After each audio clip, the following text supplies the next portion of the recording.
Nataka nimpongeze sana naibu wa rais. Na nimwambie yale anayoyazungumza sisi wote kama taifa tunayakubali kwa sababu tunayaona.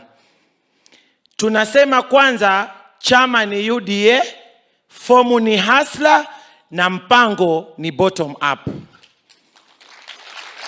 Na naibu wa rais, kama kuna video ambayo niliangalia jana ni ya yule mama aliyesimama akasema yeye ni mwenyekiti wa makahaba.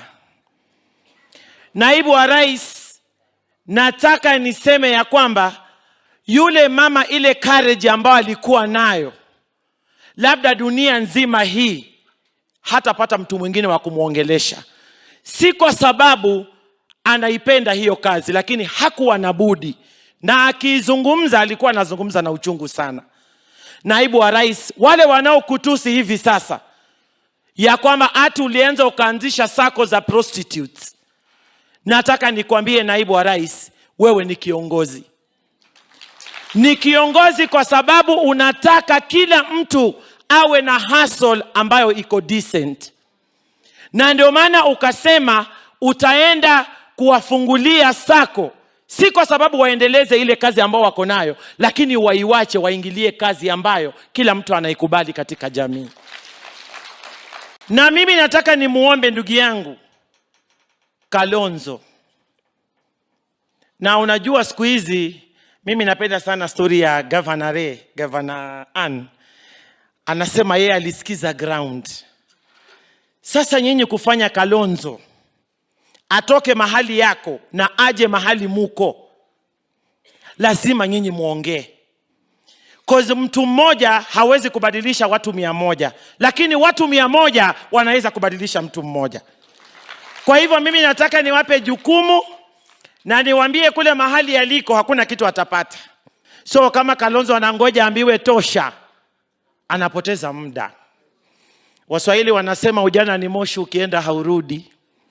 Wakalonzo wameshayoyoma, wamefika juu sana na hautawahi rudi. Kwa hivyo mimi nataka niwasisitize na niwaombe ya kwamba sisi wote tuingie katika chama ambacho ni cha kitaifa. Watu wakihesabiwa na sisi tunahesabiwa. Watu wakihesabu na sisi tunahesabu. Kwa hivyo hivi sasa tukienda nyumbani tutaenda tuambie nini? Chama ni nini? Na fomu ni? Na mpango? Manake chama ni UDA, chama cha kitaifa. Fomu tunasema ni hasla kwa sababu sisi ndio ambao tumelengwa katika taifa letu la Kenya. Hatuna ukabila, hatuna dini, sisi wote ndani ya nyumba moja ya hasla. Na fomu ni mpango mzima wa kiuchumi ambao naibu wa rais ako nao.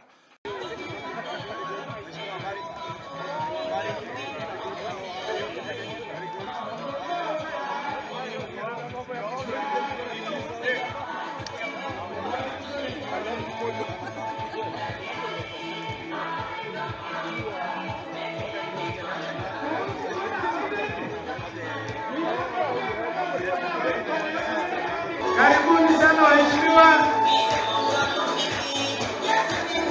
Karibu. Naona mheshimiwa Charles Nyamai yuko pamoja nasi na wengine. Brenda.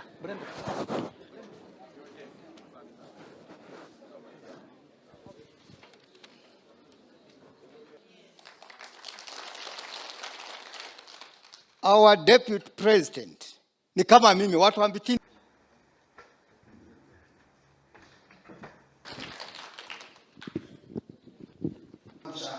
Wafalme wa pili kama kwa Biblia yako.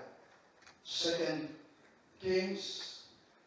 Susan Kika mnasikia kwa TV wako hapa. Kimani sema ya kwamba kuna mtumishi mmoja alijua wakati wa Elijah wa kuondoka. Alijua Kisangawa akaniambia kabla niweke posters, wewe ngoja nitakupanga. Na tukapanga maneno. Si tulipanga vizuri? iko na tashishi. Asante. Ndio waongee na mimi nitamalizia hapo, ndio tuende kwa wageni, ndio tusikie vile tubako iko. Nitaanza na mwenzeni Getwiruro.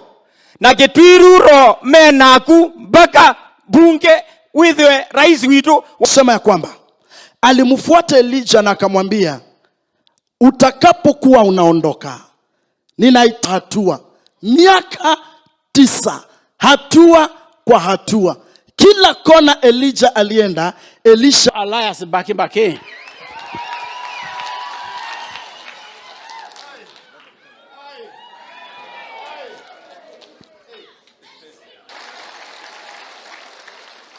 Na wote wanatoka. Everything that Elijah did to conquer the nations. Bwana Yesu asifiwe. Walipofika hapo ndipo safari ya Elisha ilikuwa inaishia. Nataka nimtie nguvu our ex. Tumesikia ujumbe wako Jehova. Ninaomba tu neno hili Bwana likazae matunda. Mamake ndiye anilea nikiwa mtoto. All protocols are observed. Our deputy president. Niko na special salamu kutoka kwa mheshimiwa Kase, MCA. Watu wane tu. Manake kule kwetu huwa tunasemaje, mgeni ndiye ako na tobacco ile. Nafikia hao ndio wagombea viti tuko nao. Ile Ambe. Yodie. Manjina naitwa Kalanza Mkula. Najua wengi wenu ni mara yenu ya kwanza, karibuni sana. Na wale mnakuwa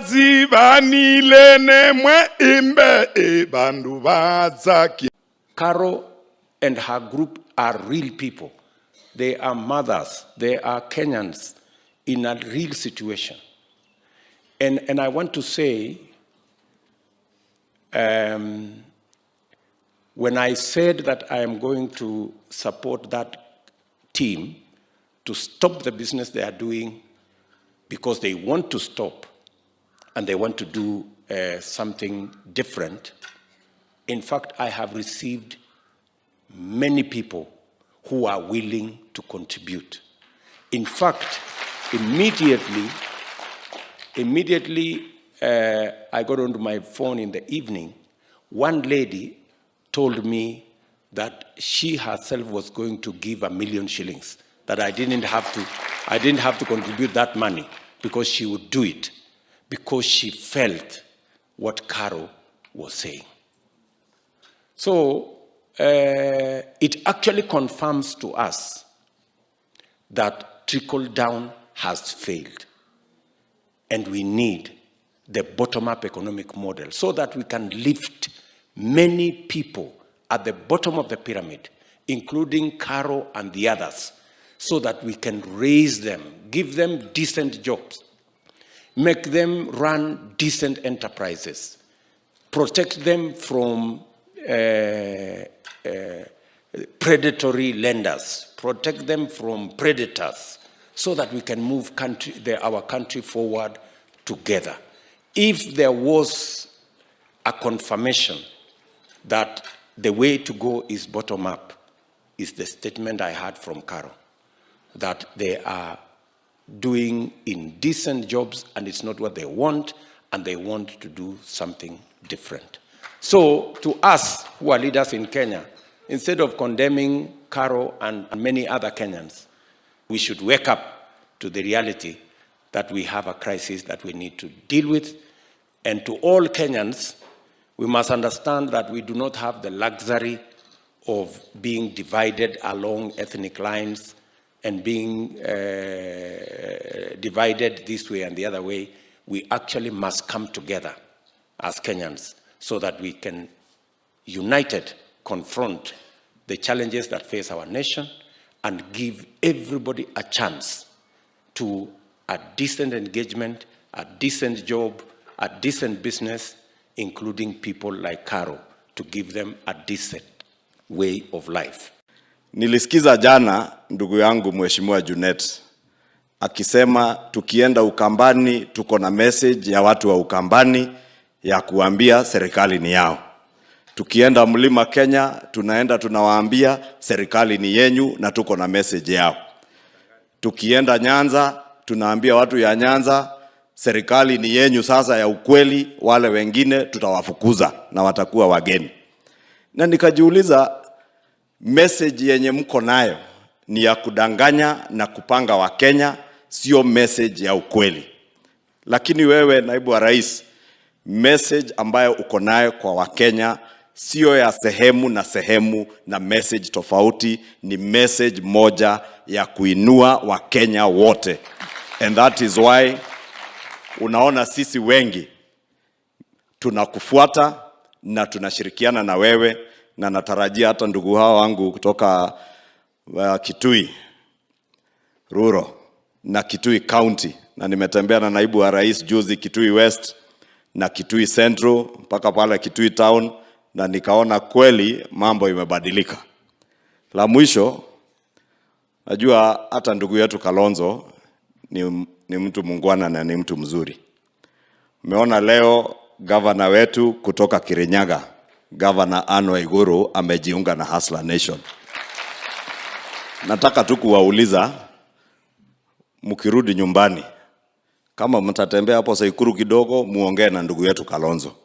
Mumwambie asingoje kupangwa, ajipange, akuje Hustler Nation, tuungane sisi wote kama Wakenya, tuunde serikali ya kesho, ya mwaka kesho na siku zijazo. Your Excellency, let me first thank you.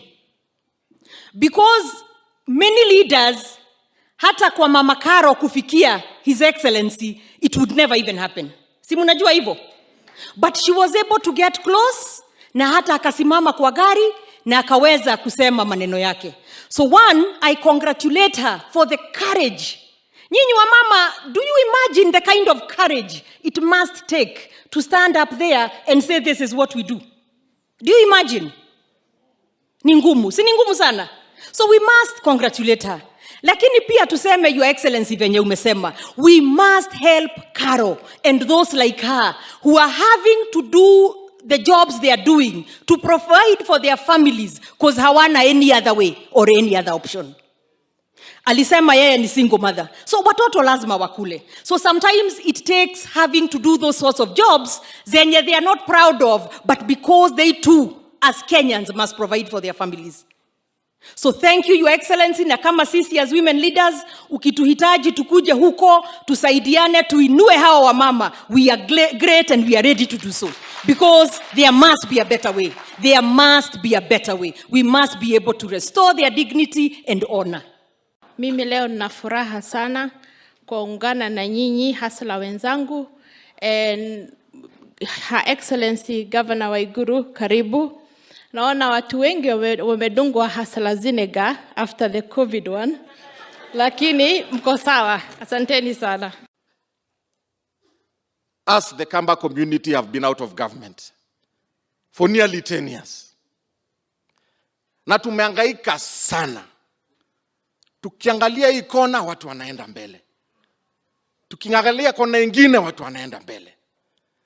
Lakini sisi kwa sababu tulipoteza mwelekeo, kuingia chama hizi ndogo ndogo za ukabila, tunashtuka kila saa, tukipiga kura, hata tukipiga namna gani, tuko nje ya serikali. This time around tumeamua kama watu wa Kitui, na najua watu wa Makueni na Machakos watakuwa ndani ya hiyo story.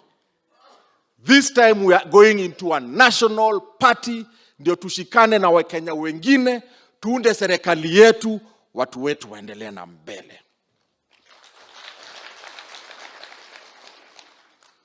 So Your Excellency, your bottom-up ideology has resonated with us people from Kitui County.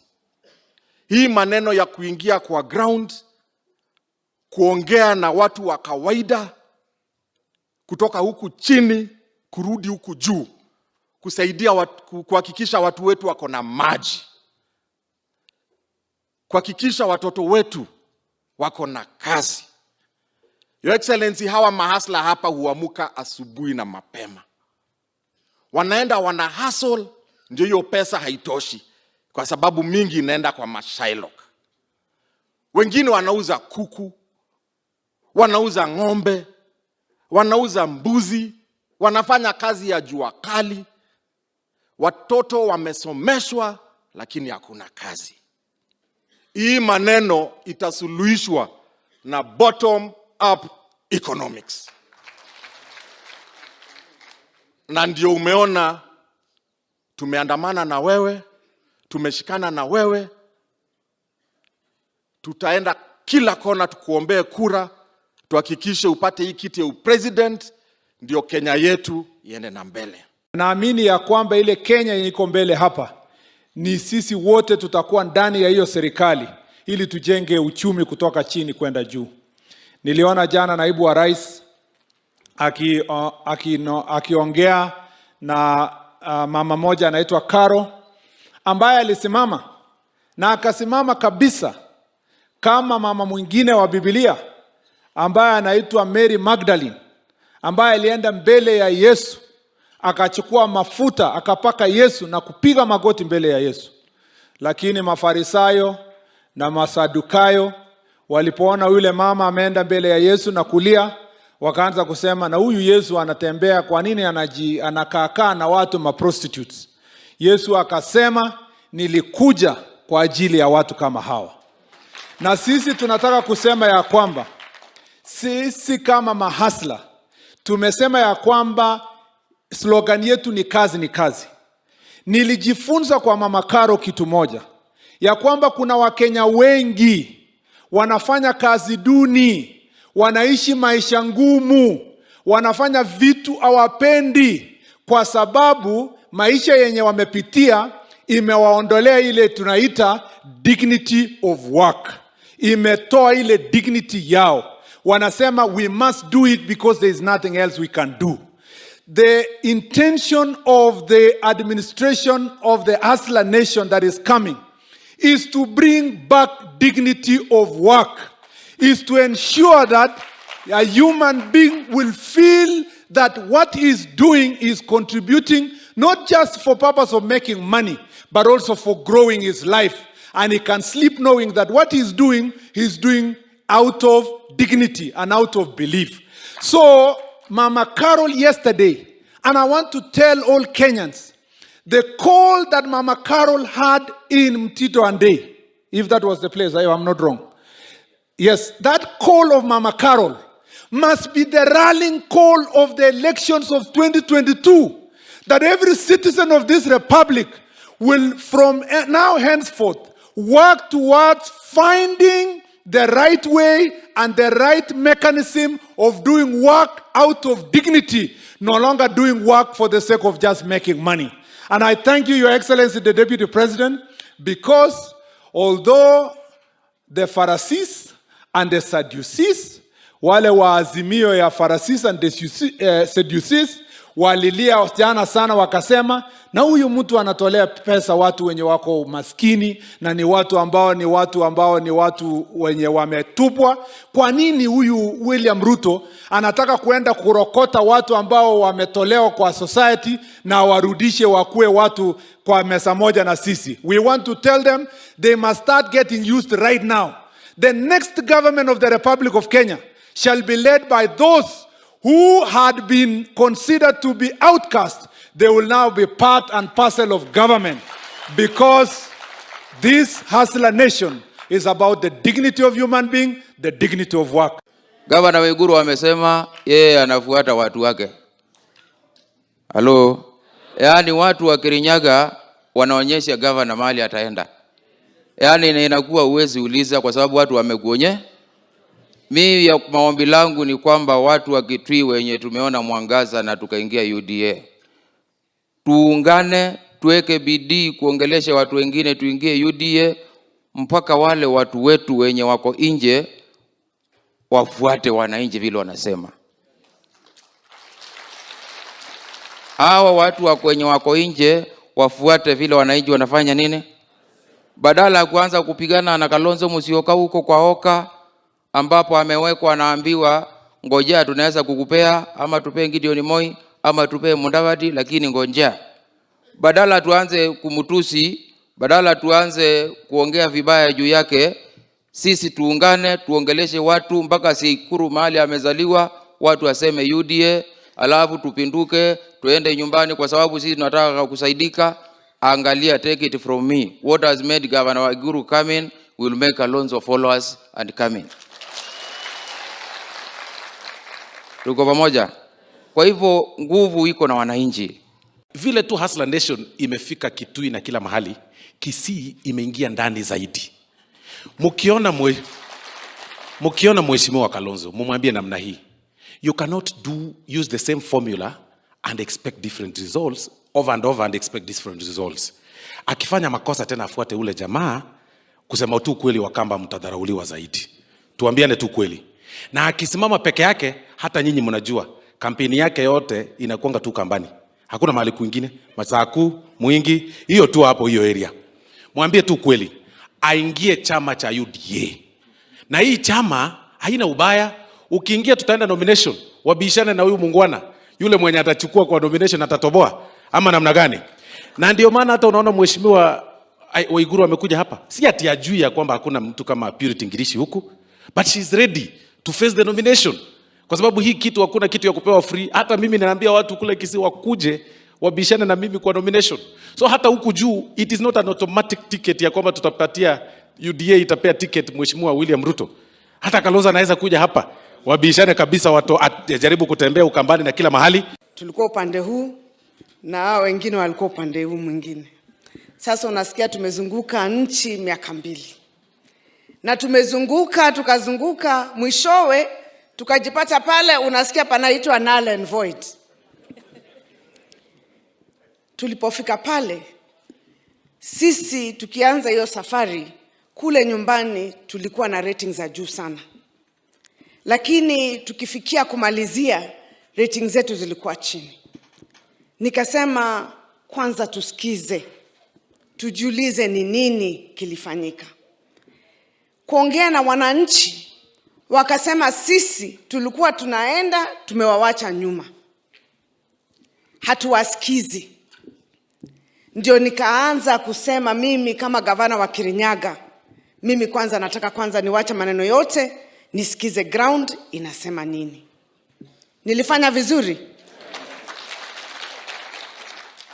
Sasa hiyo ground tumezunguka, nilikuwa naambia mheshimiwa naibu wa rais, hata saa zingine wangoji waulize. Ukipita tu hivi wakiona gari wana shout. Wanasema wewe gavana na ujue ni UDA. Hata utaki kuenda mchana kwa sababu ukifika kwa mabumps ukikutana na wao kwambia ukumbuke ni Hustler. Sasa jamani, juzi nikatoka nje siku moja kabla ya Madaraka Day. Hapo nje ya nyumba yangu, sijaongea na mtu, vijana wakakuja. Wakaniambia gavana, hawakunisalimia. Wakaniambia gavana, tunakupenda sana. Na kazi umefanya Kirinyaga. Lakini hiyo maneno ya kuwa na mguu mmoja upande huu, mguu mmoja pande huu, sisi hatutakuchagua kama hutaingia UDA.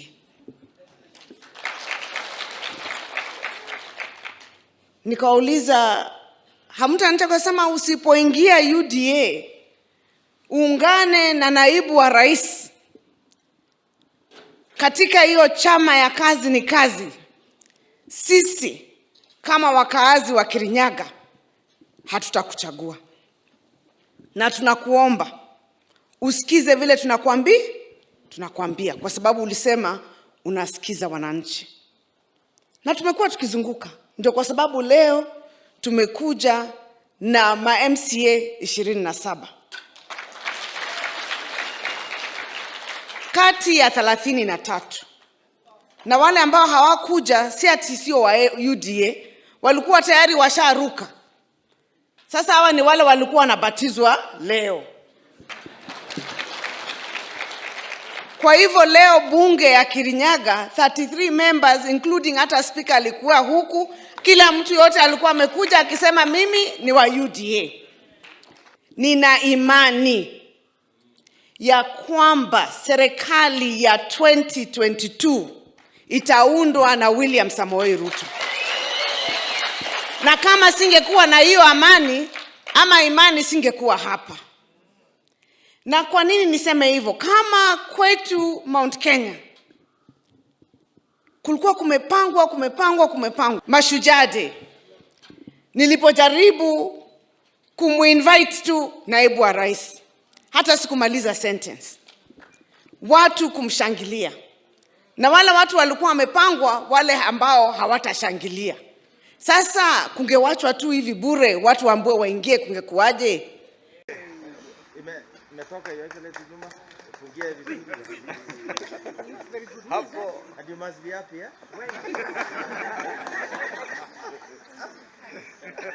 Galia kamera. Chama ni UDA, form ni hasla, mpango ni UDA. Mpango ni bottom up. We are not.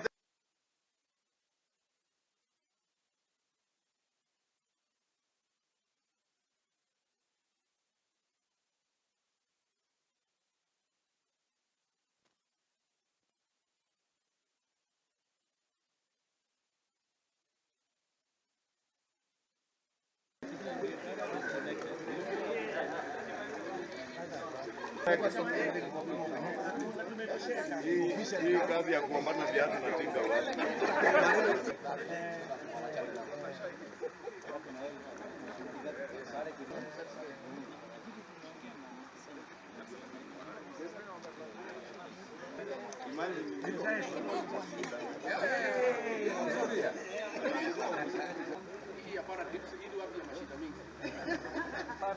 Wale wanatafuta gavana na program gavana anaingia wapi?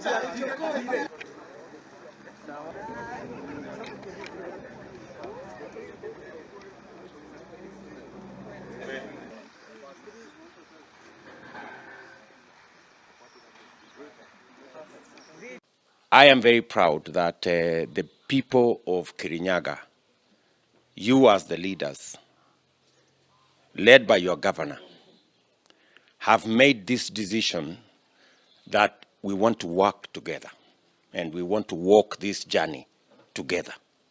I want to say, good people, you're most welcome. You are actually at home in this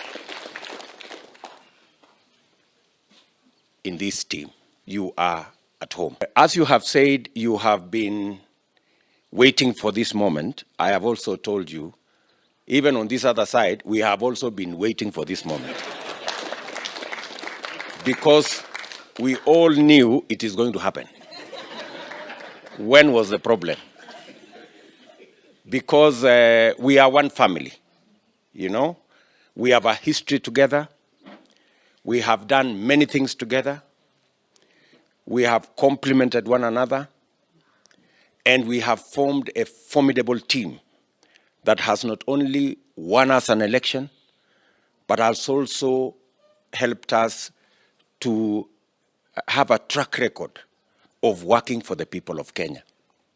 It would have been a big loss if we didn't come together so that we can build on the success we've had and take this country to the next level.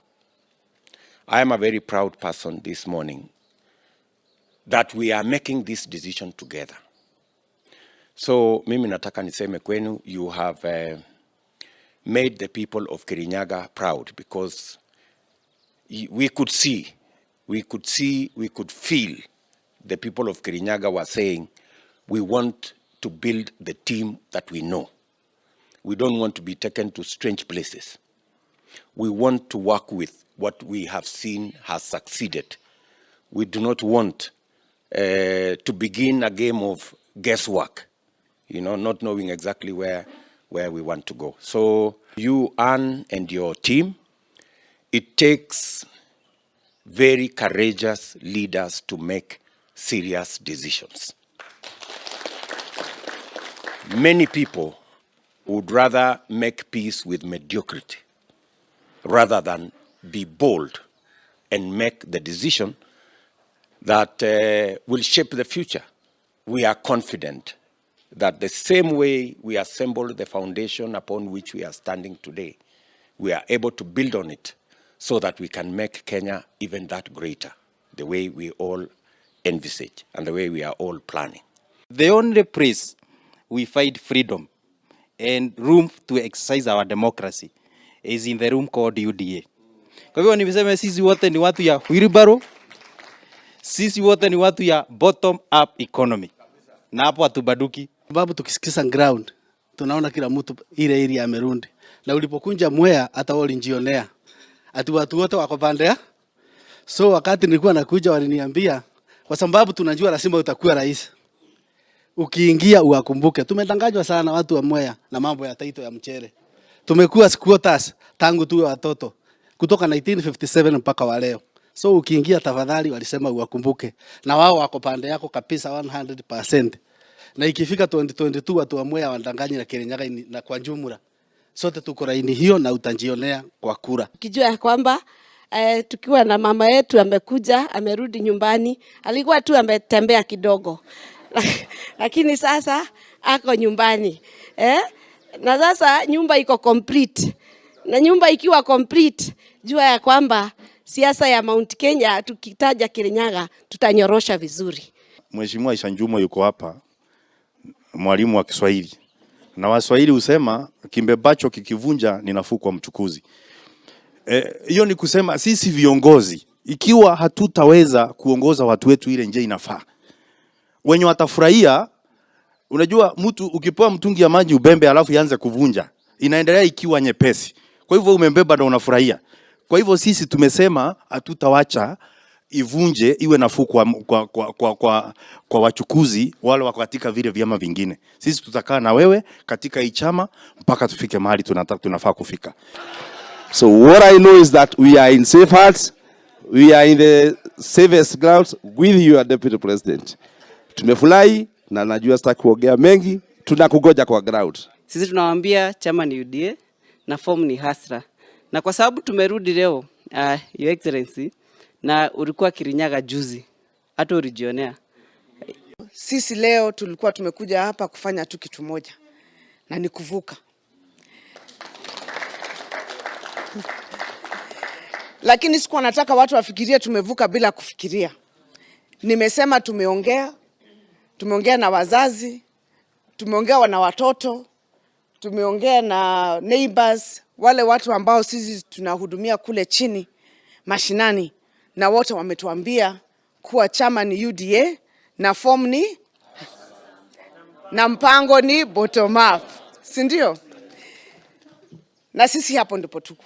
Tutasimama na wewe kwa sababu kiongozi ambaye anafikiria ati yeye ndio anaambia wananchi na sio wananchi wanamwambia, huyo ni kiongozi ambaye anaweza jipata mahali ambapo unakuwa mtu irrelevant. Kwa sababu wananchi ndio wanaamua. Na wananchi wameamua UDA kwa sababu wamesikiza, wakaona mpango wa bottom up utawasaidia kuwatoa mahali ambapo wako, iwapeleke juu kidogo kiuchumi. Na sisi kama Kirinyaga nimesema tuko na mpango wetu, tulikuwa tushaanza, na mpango huo ndio pia hata sisi umetuuza kwa wananchi. Unaitwa Wezesha Kirinyaga, lakini ni wa bottom up. Unasaidia wananchi huku chini kwa ukulima na diversification ya vile ukulima ambao wanaofanya. Kwa hivyo sisi ni kukushukuru sana kwa kutukaribisha, na tuseme tuko na wewe, tutaenda ground. Na ukiangalia hapa ni viongozi wote wa Kirinyaga wamefika, na tukianzia nyumbani, kwa sababu sisi kwa Kikuyu tunasema wega uma kana mushie kana gemishu magana ke na mushie. The good things start from home. Tukianza kwetu tunajua tutakuwa tumeenea mpaka maeneo mengine. Kwa hiyo the Bible says that when you lack wisdom you ask for it, James 1:5. And I have asked for wisdom, and I think I have listened. I have checked with many of the members sitting here. I have checked with others who are not here. I've even checked with people who are still on the other side, you know, who haven't officially said they are moving. I have asked, is it betrayal if I moved? But the message that I have been given by everybody I have talked to is that in politics, you must be very careful to stay relevant. You must be very careful to listen to the people. Because if you do not listen to the people, never imagine as a leader, you're the one who tells the people.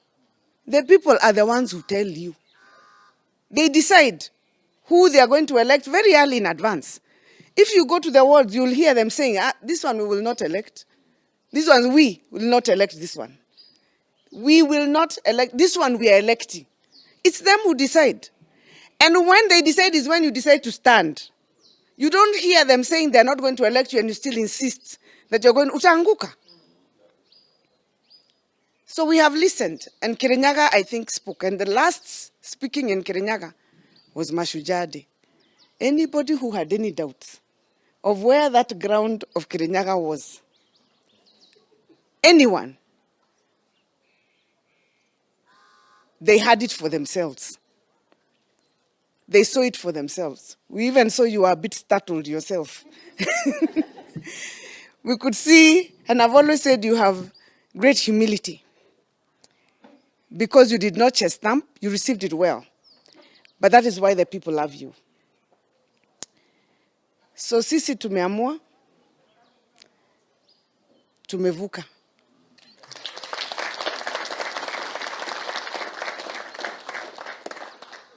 Nimesikia chama ni UDA, na form ni Hustler.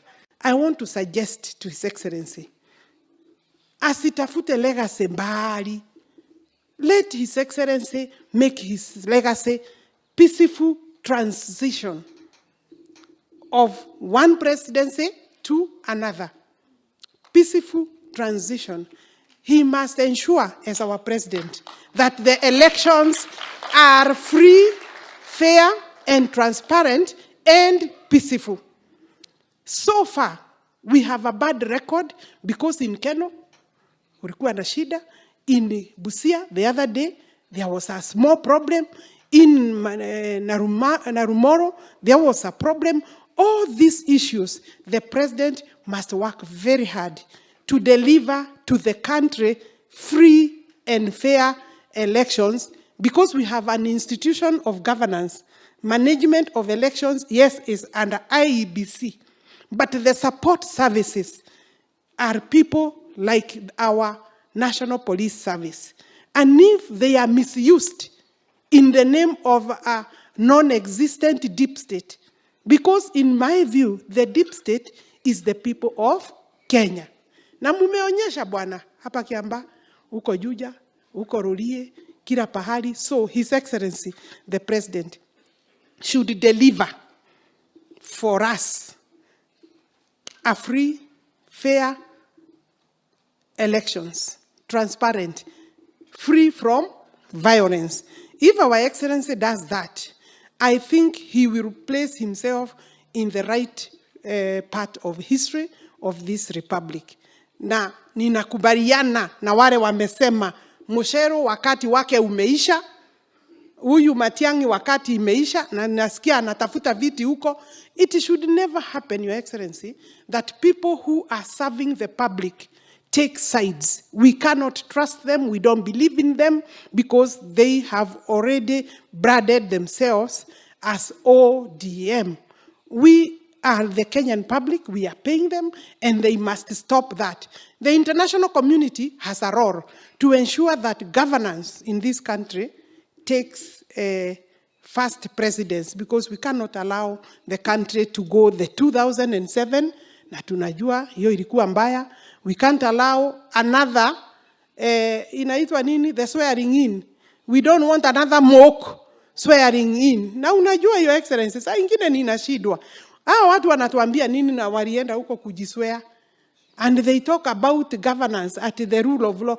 Raila hajui governance ni nini, na hajakubali kushidwa hata siku moja. Can he prepare to lose this particular time and to accept?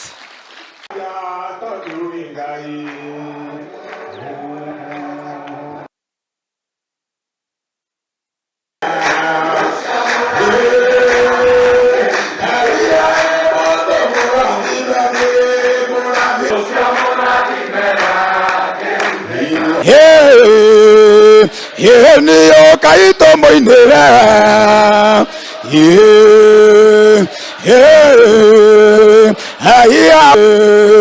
niä mbone kä hoti å ngä kä rå ina wega å tarä na itherå no rå kä ringe kä ama raå wainä ire ngai rwä mbo nginya nguo ciake cia mwä rä ikioha cia aya niä thabå rä igana rä mä rongo itano kä mä hå Mungu mwenye uwezo nena neno moja na kwa kiongozi Ngai no mwega ende ciothe mwathani agocwo. Asanteni sana tena wale mmekuja kurudia, na Mungu akitupatia nafasi. We monene ewa magegania we monene wa magegania. Asanteni sana. The country change. Christ, we will never again. Excellency, our deputy kwa social media, na tunashukuru Bwana. Deputy President, as you form the church, we feel that your government, as the church. My name is Reverend. Chose me to lead them in political leaders present. Amen. Kwa Kimaro na Shidiko ni Mulege. Lakini tukajua Alex yako na nguvu zaidi. Jephthah said to David, you will not get in here. Even the blind and the lame can ward you off. His Excellency to see the team that is reading. We have James Githaiga. Kwa majina naitwa wakati huu mwema na kukatokea vulugu. Governors, senators, MPs, Grace Ward Evangelism Church. There is the Deputy President William Ruto. And my text comes from the book of a right time for me to their leaders, depending on rejoice. In possession of authority do that causes the people speak their might. Those are established and restrained. People rejoice. People rejoice. Ja. Tu wakasema hata tuna watu wote wangejaa hapa hii compound yote. Sasa we as the servants of God in this nation together with his team, Lord, we pray that thou shalt protect him together with his team. May your name be glorified in the name of Jesus. We want them to decide. Matiang'i, Mucheru, Wamalwa, and the other cabinet secretaries. You must decide whether you are going to serve the Kenyan people and prepare our next general elections together with IEBC in a non-partisan manner, or you are going to be agents and mobilizers of ODM and the opposition. The electoral process in Kenya is sacrosanct. It should be above board. It should be prepared in a way that is fair and in a way that is acceptable to the eyes of the Kenyan people. There is no way the ICT minister, who we believe will be giving technical advice and the technical help to IEBC, should be going out there declaring their support to one of our competitors. It is also unacceptable for the person in charge of the entire police force in Kenya, the Minister for the Interior, and his defense counterpart, to purport and to be seen as partisan at this critical time. Kama mumeshindwa na kazi ya kulinda Wakenya wote na kufanya general election in a fair manner, in a non-partisan manner, mutoke muvae badge ya ODM, muende mkuwe agents wao. But we cannot allow the people who are ministers in such critical ministries at such a time like this to be partisan. Na tunawaambia sisi tunajua mahasura wote wanapiga kura kikapu moja. Na tunajua William Ruto ana shida. Muache hiyo maneno yenu ya kukuonyeshana kama mko partisan. Kenya imetoka bali sana. We are prepared in the next general elections as UDA, we want them to be above board. And we also demand that this time round, IEBC should be the one to be giving directions to our police officers who will be seconded to IEBC. They should be the people in charge of the ICT and the entire preparation of the general election. Na ndio tunasema ya kwamba hapa tumekuja kutoka ile maneno ya Keno. Juzi wanapanga vijana kupiga mawe kule Busia. We want to tell Matiang'i, before you even go to Busia, tell the Kenyan people who are these characters who planned violence in Keno last year. If you haven't arrested them, watakucheza sarakasi na hayo mengi. Na kama kuna mtu mugua na hii dunia mwenye anaongea ukweli na huwa hajui kuficha ukweli, anaitwa Junet Mohamed. Aliona yale yote wanaongea katika secret, atatolea sisi, na ndio maana sisi tumeona ukweli ya kwamba wao ile serikali wanatafuta ni yao, na sisi watu wa Mlima Kenya na hii Kenya ingine yote walisema tutakuwa tunaonea hiyo serikali kwa view sasa. Na tunaamini kwa sababu hata ile tushatengeneza vile waliingia kidogo wametufurusha. We are now refugees in the government that we formed in 2017 courtesy of Tinga and his team. Nataka kumuuliza Wafula Chebukati, IBC is independent. You have no business calling Fred Matiang'i and Mucheru to a meeting when it is in public domain that they have already taken sides. They are not independent to plan elections with them. So we want to ask Wafula Chebukati to do a letter to President Uhuru Kenyatta and outline clearly the mandate of the IBC as an independent institution and why the IBC cannot work with ministers who have clearly taken sides and become campaigners and youth wingers of Raila Odinga. And he must tell the president to move those people from those dockets if he must keep them in the cabinet for the purposes of the election. And you have seen the way Matiang'i has misused the police force. Hii mambo ya Keno vijana wetu wawili waliuawa. Kuna mtu ameshikwa mpaka wa leo? Pale na Rumoro watu walionekana kwa video wamepiga magari, hakuna mtu ameshikwa. Because huyu Matiang'i is partisan. Alikuwa amendanganywa atakuwa rais wa Kenya, na akaamini ilikuwa ni uongo. Sasa amekwama. Sasa anataka atikusukuma hii mtu ya kitendawili atiakuwe rais, and then anasimamia police, anawekwa kwa kamati ya kupanga uchaguzi. Hiyo uchaguzi inaweza kuwa mzuri?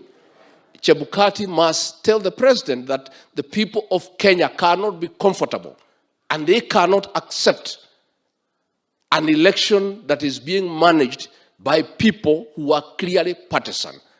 And if the president, for whatever reason, requires these two ministers to be in his government, then he can move them to other dockets that have nothing to do with the election. But the good thing the president should do is allow these two ministers to go and become full-time campaigners for Raila Odinga. Kama wenyewe wameogopa kupigania kiti, waende wasukubana na hii mzee ya kitendawili. Tunaenda kwa uchaguzi, na uchaguzi lazima kuwe hakuna watu ambao wako katika serikali na wanajaribu kuingiza mikono katika tume ya uchaguzi ya ABC. Sisi tunaomba wale viongozi, wale mawaziri ambao kazi yao ni kuleta usalama katika Jamhuri ya Kenya, wafanye ile kazi ambayo wamepatiwa. Lakini wasianze kuweka vichwa, kuwataka kuambia watu wa IBC vile watafanya kazi yao. Hiyo kwa sisi hatutakubali, na tunataka Kenya iwe nchi ya amani tukienda kwa uchaguzi. Si hata mliona kule Amerika, yule Trump alipiga simu akaambia watu wa uchaguzi wabadilishe kura, lakini watu wakakataa. Si mnakumbuka hiyo? Kwa hivyo tunataka Chebukati aige ule mfano ambao uko kule Amerika, na hapa Kenya pia inawezekana. Kwa hivyo yule waziri wa ICT na waziri wa Interior Bwana Matiang'i na Mucheru, tafadhali kaeni kando, wacha wananchi wachague wenyewe kiongozi yule ambaye anafaa kuongoza Jamhuri ya Kenya, na si mwingine ni nani? Ni William Samoei Ruto. CS Matiang'i na CS Mucheru. Those two public servants have made a public declaration about the candidate they are going to support in 2022. And therefore, they do not have the competence to superintend elections this year because they are partisan.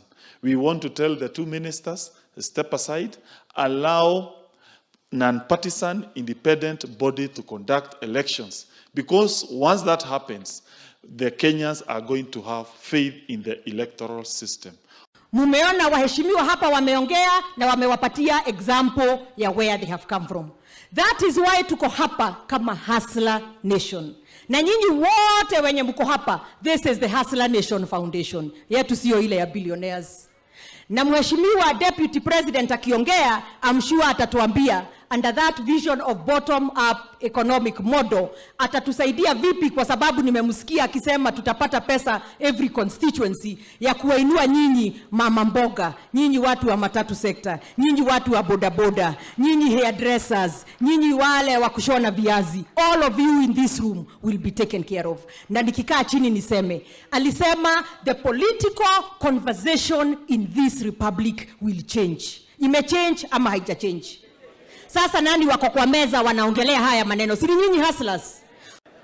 Na maana ya bottom up economy ni vile William Ruto anafanya kama siku ya leo, kwamba Wakenya wa chini, wa mama mboga na watu ya bodaboda ndio wanafanya mkutano, alafu naibu rais apatiwe vile ataendesha shughuli ya serikali ya kuwalenga hao na kupeleka maisha yao mbele. Na kuna wale wengine wakubwa, wale ambao wanafanya mikutano na wale matajiri, ile mlisikia juzi Mount Kenya Foundation. I have had an opportunity to sit with them as well. Malalamiko yao ni mafuta ya ndege imepanda, wakienda na private jet huko Amerika wanachelewa kuland. Sasa hawawezi wakakupatia muongozo mzuri vile ambavyo utatumia kuendesha mambo ya serikali ya Kenya. This country, the hustlers, more than 40 million hustlers who have been struggling, we are not going to suffer in the hands of a few people, but we must participate in ensuring one of our own, in the name of William Samoei Ruto, becomes the President of the Republic of Kenya, so that our issues can begin to be advanced going forward. We will no longer, kuna wale watu ambao wameshinda kutuzungusha hapa na pale. Tumeumia kwa mikono ya baba yao. Tumeumia kwa mikono yao wao wenyewe. We cannot begin to imagine that pia wanapanga in whose hands we are going to suffer again going forward. Sisi kama hustler tuko nyuma ya William Samoei Ruto. William Samoei Ruto akiwa mtu binafsi amebeba agenda yetu ya Wakenya wote. William Ruto is carrying the Hustler Nation's vision.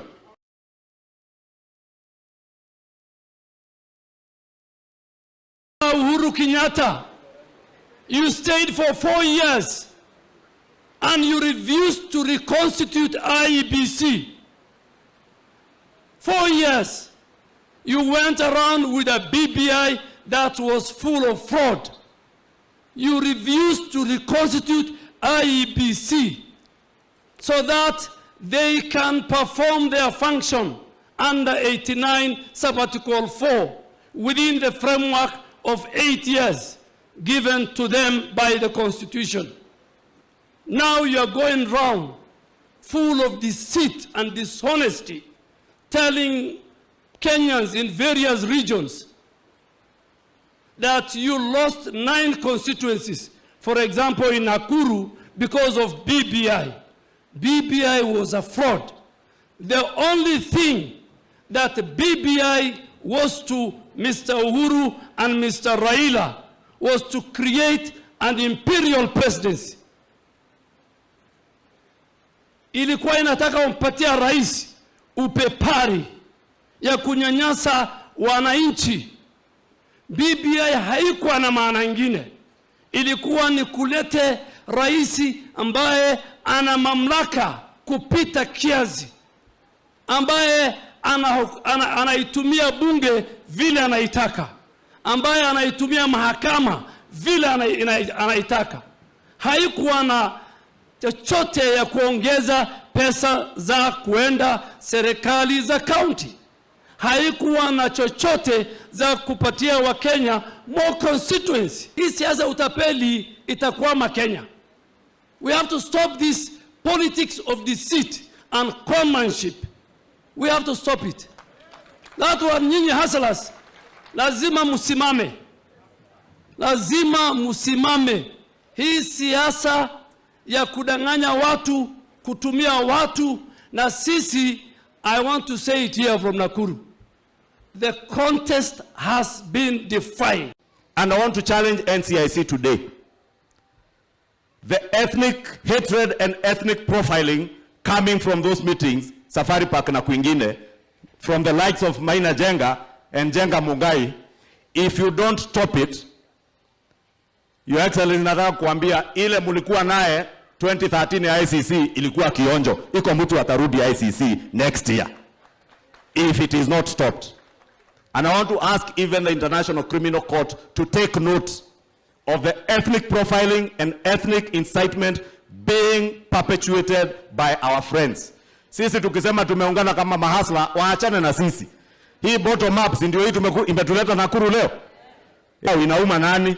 Iko kitu ya mtu tumeumiza? Iko mtu tumeumiza? Sasa watu wache tufanye biashara yetu, tufanye bottom up economics yetu, na watuambie when you are meeting with your partners, wenye walituambia ati wao wanataka kulinda mali yao, musione wivu na sisi kama hustlers when we form an alliance to create new wealth for millions of our people whom you have impoverished and made slaves over the years. So even as you seek to protect your wealth and maintain the status quo, because the trickle-down economics has worked for you, respect the hustler nation that seeks to create new wealth, create jobs for millions of our young people who have no jobs and who have no source of income. Mutajiandikisha kura kutoka Jumatatu? Mutajiandikisha kwa wingi? Tuulize vijana wetu wote wenye wamehitimu, wamefikisha miaka 18 from 2017, wajitokeze, wajiandikishe kama kupiga kura. Wale wanaita mahasla takataka wajue hizo kura ndizo zitawapeleka kwao nyumbani Bondo. Mwadhani tukate kura. Tuchukue kura. Siku ile itakuja ya kupiga kura, izikuwe ni mikono tu tunapiga mkono, tunapiga makofi, tunashangilia, lakini ikifika wakati ya kupiga kura hatupo. Kwa hivyo nataka niombe watu ya Nakuru, tukate kura kwa wingi, so that tukitaka hustler occupy hiyo hustler mansion yenye huko juu, sisi tutakuwa nyuma yake. Ama namna gani? Iko sawa? Na tushika amani. Si hawa watu wadogo mahustlers wanakushukuru kwa sababu wewe ulianzia chini, na ulipopanda ukapata gari yako moja, magari zako mbili, ukarudi kukumbuka wale ambao hawana. Sio kama wale wengine ambao wakipanda ngazi juu wanaenda kuishia huko, wanatoa ngazi na wataki watu wengine wapande kwa hiyo ngazi. That is why tunakushukuru Your Excellency. Kwa hivyo tunataka kukuambia sisi kama watu ya Nakuru na watu ya area yote tuko nyuma yako na tutapeleka wewe mpaka mwisho. Kitu moja tu nakupendea ni kwa sababu watu wote wataenda huko kando wapange viti, lakini wewe huko tu kidete. Wanaume watasanyana, mara sijui wameenda kuamsha jamaa hili, mara wameenda kusimamisha fulani, lakini wewe umetulia tu. Wanaume wanajipanga, lakini nakupendea jambo moja tu, ya kwamba Mwenyezi Mungu amekupanga na 2022 bila tashwishi utakuwa president wa Republic wa Kenya. Mwisho kumsikizia Kemiu, akimsikizia. Wakati tunaongea maneno ya amani, amani ilianza Nakuru. Ni ukweli ama si ukweli? Kwa hivyo wacha sisi tuwe maambassador wazuri wa kuuza amani kutoka Nakuru, na Kenya yote huwa inafuata ni nini naendelea Nakuru. Kwa hivyo sisi tukiendelea kuuza amani, najua amani itathrive in our country na tutaishi kwa amani. Watu wa Nakuru, sijui kama mnaweza kukumbuka kuna wakati tulikuja hapa maombi kama tumevaa nguo za white kusema Kenya hii yetu hatutapigana. Tuko hapo ama tumeondoka hapo? Mtakubali tukue na vita? Vijana wetu nataka kuambia, tafadhali msikubali kutumiwa vibaya. Tuendelee kuishi pamoja vile Mungu ametuleta pamoja kuendelea kufanya biashara zetu. Sisi tukue na ile msimamo yetu. Na sisi hapa Nakuru ndio tuliweka kiapo. Tulipiga magoti, tukaombewa na wachungaji na tukasema kwa mapenzi ya Mwenyezi Mungu, Uhuru atakuwa 10, Ruto atakuwa 10. Kwani tumefanya waenda wazimu ndio tugeuke saa hii? Tuko hapo hapo. Uhuru Kenyatta na William Ruto wakati walikuja hapa Nakuru na wakatuambia sisi wote tukutane, tulikuja kwa sababu ya neno moja, ya kwamba Kenya hii hatutawahi sosana tena. Kenya hii hatutawahi pigana tena kwa sababu ya uchaguzi. Si ni ukweli? Na ndio mimi nataka niwaambie leo. Sasa zingine hata mimi nakuanga na hasira kidogo. Lakini mimi nataka niambie Uhuru Kenyatta penye hako. Kama kuna credit ataenda naye nyumbani, ni ile alikuja hapa Nakuru, akatukutanisha sisi wote na akasema hatutawahi pigana tena. Na mimi nataka nikwambie Your Excellency, hata wewe unaenda kuchaguliwa. Kukuwa rais utakuwa rais. Lakini wakati ya kufunga virago kwenda nyumbani, utuwache hata sisi naye tuendeleshe hiyo maneno. Unajua watu wengi wanafikiria, unajua mimi nilikuwa naambia Ishungu hapa ati kwa sababu yeye ako na degree. Nilikuwa namwambia hata mimi nimebakisha mwaka mmoja tu nikuwe na degree yangu. Ndio baada ya William Ruto kwenda nyumbani sisi tuendelee na hiyo maneno. Na ndio mimi nataka niwaambie nyinyi watu wa Nakuru na msikie kwa umakini. Hiyo maneno ya kina Mugai, ya kina nani, mkae macho. Hatuwezi kukubali kupoteza maisha ama kurudi kwa ujinga ile ya zamani. Na huwa mimi naambia watu wa Eldoret, eli tukule chumvi na ugali, lakini tuwe na nini? Na amani. Unajua hao wanakasirikanga na sisi sana. So uliona wale wadosi walikuwa wanasanya juzi billions. Ati wanatafutia tinga billions. Sasa sisi tukikaa chini watu wa 3,000 kama nyinyi na mimi, unajua hata mimi niko na historia mrefu, siwe sema leo wanakasirika. Unajua hata ule baba si ati ajui William hata mshinda. Anajua. Lakini unajua ana biashara nyingine, hiyo ndio biashara yake. Nilisema ya kwamba hii BBI itaanguka. Ilianguka ama ikuanguka? Ilianguka ama ikuanguka? Hivyo tu ndio nasema ya kwamba huyu anaitwa Lee Kenyanjui ataanguka. Wajua kila degree yule mtu anasomea ni vizuri, si ndio? Lakini wakati mwingine ni vizuri kuwa na wakili kama governor. Kwani huyu ambaye anaitwa Kenyanjui anasoma katiba upside down. Wajua anaenda akisema ya kwamba ati BBI ndio ingeingia mungepata extra 9 billion. Hiyo ni uongo, hajasoma katiba. Saa hizi without hata BBI unaweza leta mswada katika bunge na without BBI muongezewe pesa. Na mimi namwambia wewe Kenyanjui, juu Raila amekuwa kama ni yeye prime minister, ambia prime minister Raila ambie Uhuru president walete mswada bunge tupitishe kesho muongezewe pesa. Pia hajui ya kwamba mimi nikiwa deputy whip pale Senate nilikuwa nimeleta mswada wa World Development Fund. So hutaki BBI ndio muwe na World Development Fund. Shida ni huyu anaitwa Kemunya.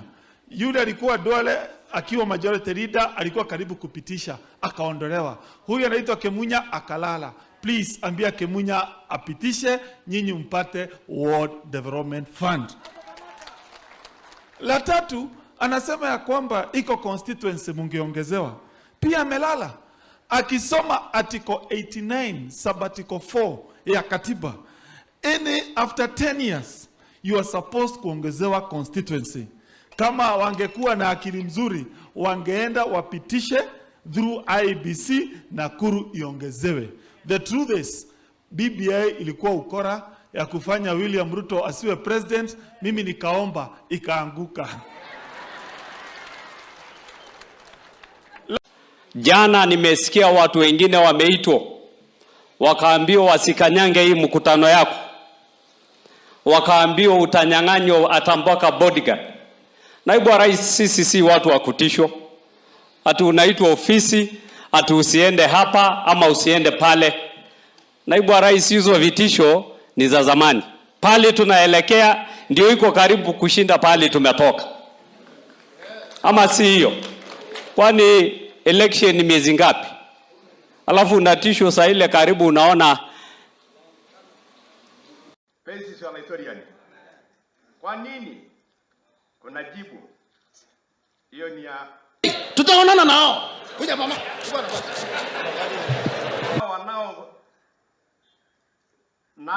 Wanaopigana nawe lakini hawakushinda. Kwa sababu ukienda kununua ng'ombe, huwezi kununua ile ng'ombe haina kondo, ile ambayo haina maziwa. Bwana sifiwe sana. Kwa hivyo ni tumaini lenu. Nataka nimalize hivi. Kwa ajili nimepatiwa na furaha pasipokuwa na watu wengi. Nguvu ya mfano. Hii ni nguvu ya kufanya kazi. Hii ni nguvu ya kuchagua kiongozi. Tulifungiwa factory Kenya. Sisi wengi wamekuja, kwa hivyo tunasema turning law. Amesema tumepata barabara. When we came to your home, wewe sasa ni moja wetu.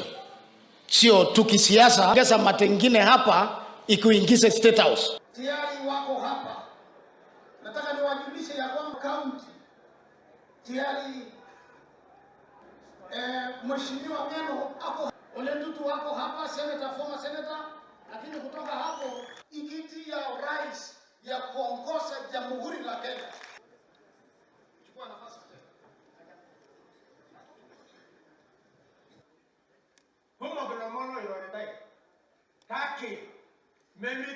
ukani kwa sababu utakuwa kwa nguvu za Mungu utaingia. Jamani, tuingie kwa chama ya UDA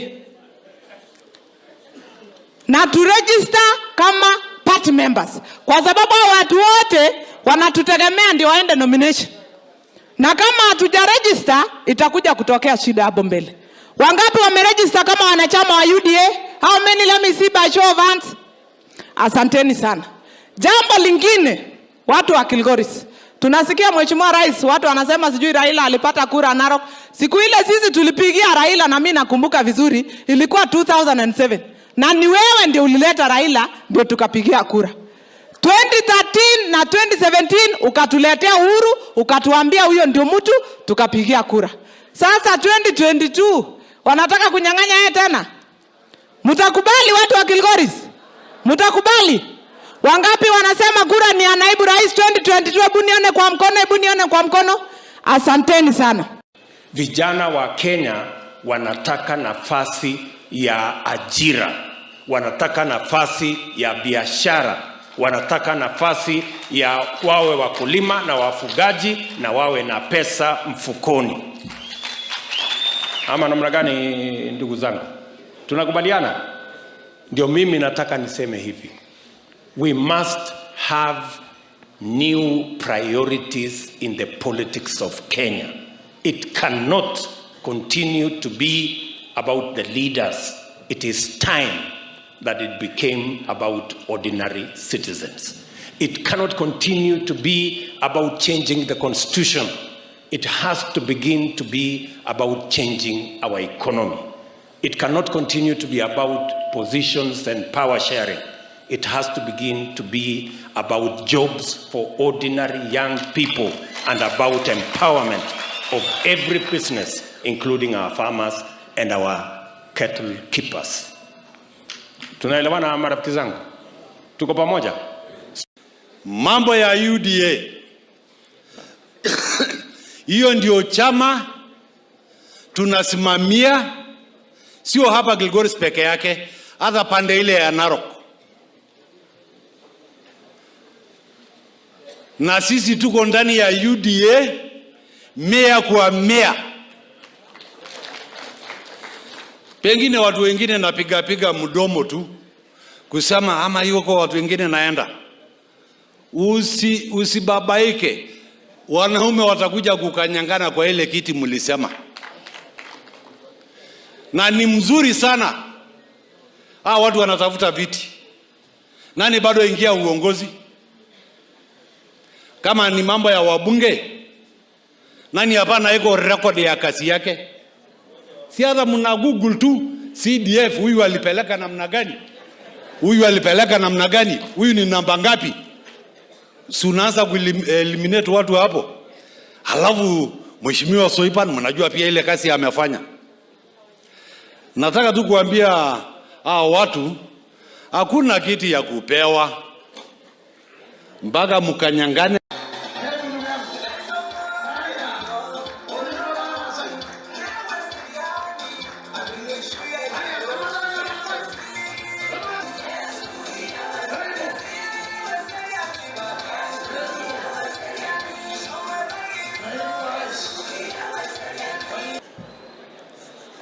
Ndugu wananchi, Orbayani, Entomono, Ormorani, Enda Subaboki, Meisi Siolaitoriani, Bwana Yesu asifiwe.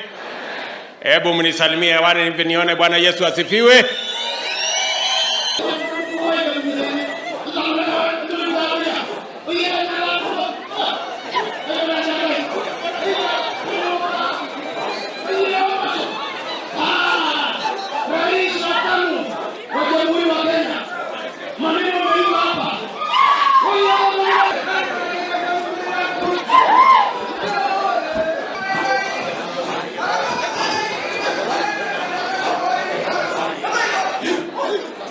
Hebu nione chama ya UDA hapo, kila mtu.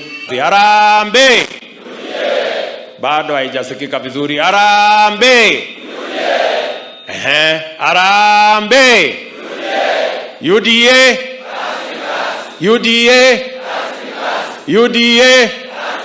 UDA. Siasa ya Kenya lazima tuangalie vile siasa ya Kenya naendeshwa.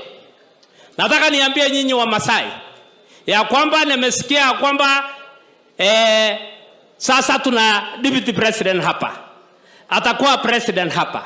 Mnataka kufuata kwenda Kibera kwenda kutafuta president? Sisi tusimame na huyu na tufanye kazi na huyu. Hatuwezi kwenda kusukumana na wale watu ya Kibera. Mnasikia? Mambo ya mawe hatuwezi sisi. Sisi wa Masai ni watu ya amani. Tunajua amani ni amani. Tukae kwa amani, tusiende kwa mawe. Jambo la pili, wale watu ambayo wamesanyika kule Nairobi, ambayo nasemekana mtoto ya minister, mtoto ya president na nani wamesanyika kwa sababu wataki mtu ya kiwango ya chini kwa president. Wanasuia deputy president asiwe president kwa sababu amesaliwa na mzee ya shamba. Na unajua huyu akifanywa hivyo, hata nyinyi wale wenu ambayo mtasaa watafanywe vile.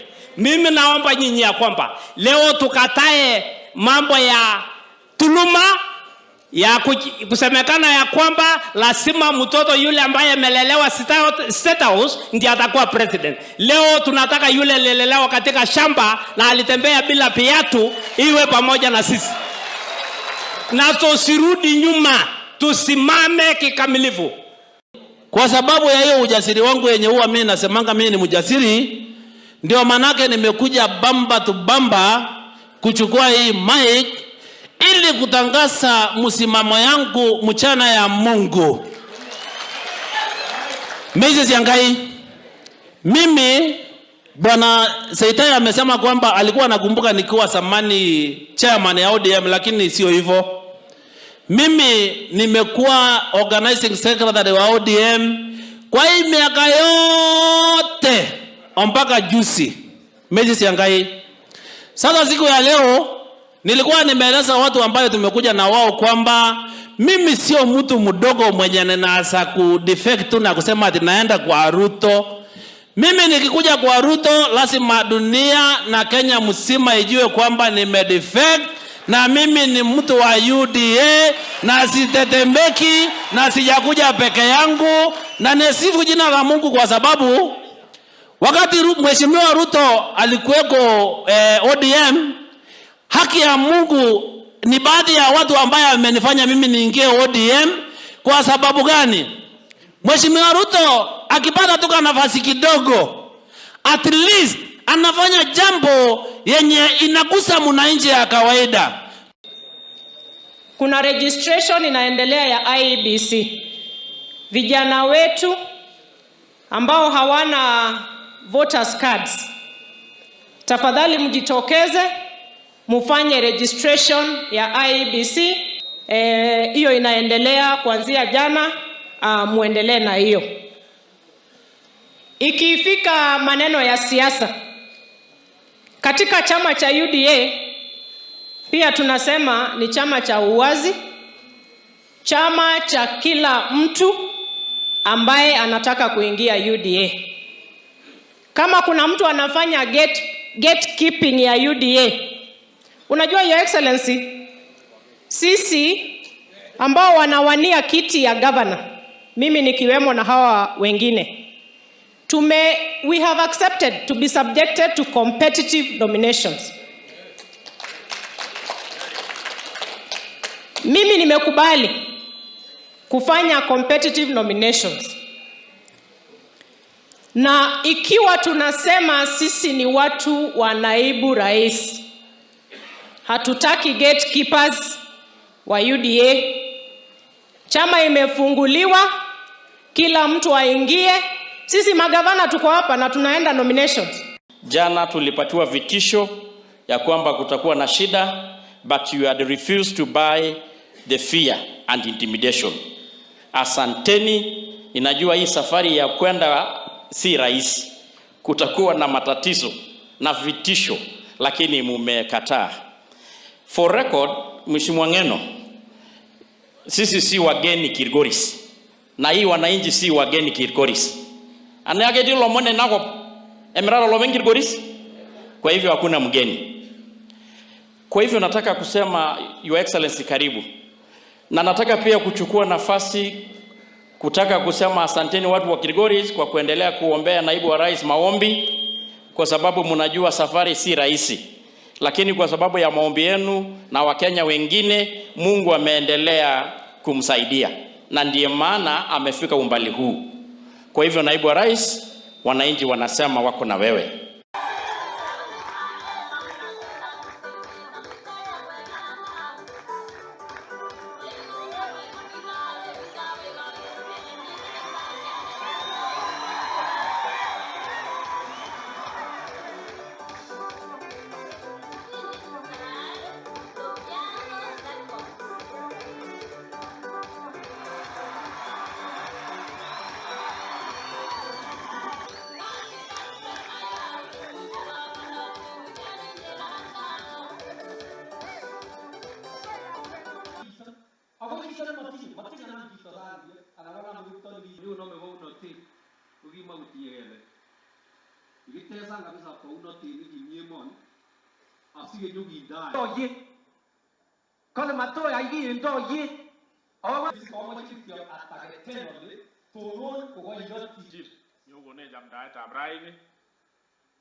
ambaye iko mbele yetu.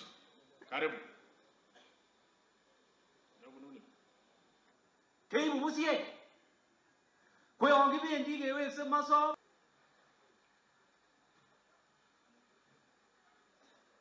Ngalale no wagi noted otu kinyo no na chito. Si wagi min ta nagi na chosu. Au wa yimi. Au le yut koi. Ono lai gari ko mugul. Chiwa luge chiwa chiwa. Kere ni biga na ke magamu. Pamuika ako mama. Tinye mosot.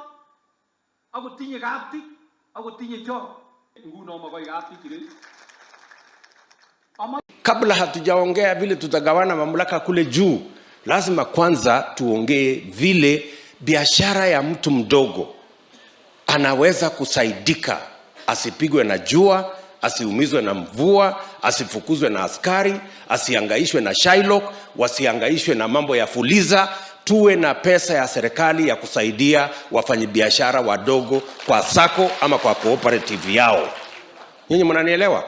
Kwa sababu hiyo ndio biashara kubwa inaendelea Kenya. 80%, 80% ya Kenya wanafanya biashara hizo ndogo ndogo, inaitwa micro, small and medium enterprises. Pale ndio kuna biashara 80%. Na hawa watu hawana mbinu, hawajapangiwa ile infrastructure ya vile watafanya biashara yao bila ya kuumizwa na jua ama mvua. Hawajapangiwa legal regime, sheria ambayo italinda biashara ya kila mtu. Na pia haijapangwa vizuri financial infrastructure ambayo itahakikisha ya kwamba hawa watu wanatafuta mikopo mahali ambapo hawawezi kuumizwa na Shylock na Fuliza. Tunataka mahali ambapo wanaweza kupata mikopo kwa riba ya chini, ndio tupanue biashara ya kila mtu, kwa sababu tukiinua hiyo biashara ya kila mtu tutaanza kufukuza umaskini mashinani. Na tumesema vile vile ya kwamba lazima pia tuwe na mpango ya serikali ya kuinua kilimo.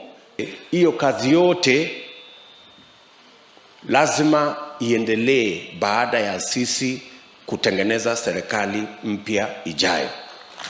Na lazima tujipange vizuri. Mnajua sisi wengi wetu tulikuwa Jubilee. Si ni kweli? Lakini Jubilee ilipata matatizo kwa sababu kuna watu matapeli walikuja wakateka nyara chama ya Jubilee, wakapindua ikawa private property ya watu wachache na wakafukuza watu wengine wengi. Na tukaamua kwa sababu hatutaki kurudisha taifa kwa siasa ya chuki na ukabila na migawanyiko, tukasema tutaunda chama kingine cha kitaifa ambayo italeta Wakenya wote pamoja. Ndio tukaunda chama ya UDA. Mwaka 2002 wewe na rafiki yako mlikuja Kuria. Kipindi hicho kulikuwa na jambo ambalo lilikuwa linaendelea kwamba kuna project fulani inatakana kufanyika pale. Sisi wa Kuria kwa sababu ya loyalty yetu tulikubali, tukapigia kura Rais Uhuru Muigai Kenyatta kura 19,000 na Rais Kibaki kura 4,000 peke yake. Tunafuata tu kitu ambacho kinaitwa loyalty. Bahati yetu tu ni kwamba kulikuwa na matatizo kidogo. Yule bwana ambaye alikuwa ni wakanu wakati ule akaanguka kura, na kwa sababu ya realignments zetu Mheshimiwa Machage kwa NAK akapita na tukabahatika kuwa serikalini. Tulikuwa tumeenda upinzani kwa sababu ya kuuziwa project. Miaka 20 baadaye tunaambiwa kwamba sisi wa Kuria tunyamaze, tukae mahali tuko, kwamba kuna mtu atakuja kutuonyesha ndani atapigiwa kura. Nyinyi mnakubali mambo hayo? Kwamba sisi tusichague mtu ambaye ametupenda, ametutembelea siku nyingi, kwamba tukae kuna mtu anakuja kutuonyesha nani atachaguliwa kuwa rais. Ukiumwa mara ya kwanza, ukiona kamba, unaogopa, unafikiri ni nyoka. Sisi wa Kuria, na hii ingie kabisa, tumeshaona kwamba Mheshimiwa Naibu wa Rais ndiye anayepata upato wa juu zaidi. Na kwa maana hiyo sisi hatutangoja mtu kuja kutuonyesha kwamba ni nani anapigiwa kura. Tutatembea na wewe, na ukipata, ndugu yangu, kwa sababu unaendelea kutusikiliza, ukipata ndugu yangu, huyu Mkuria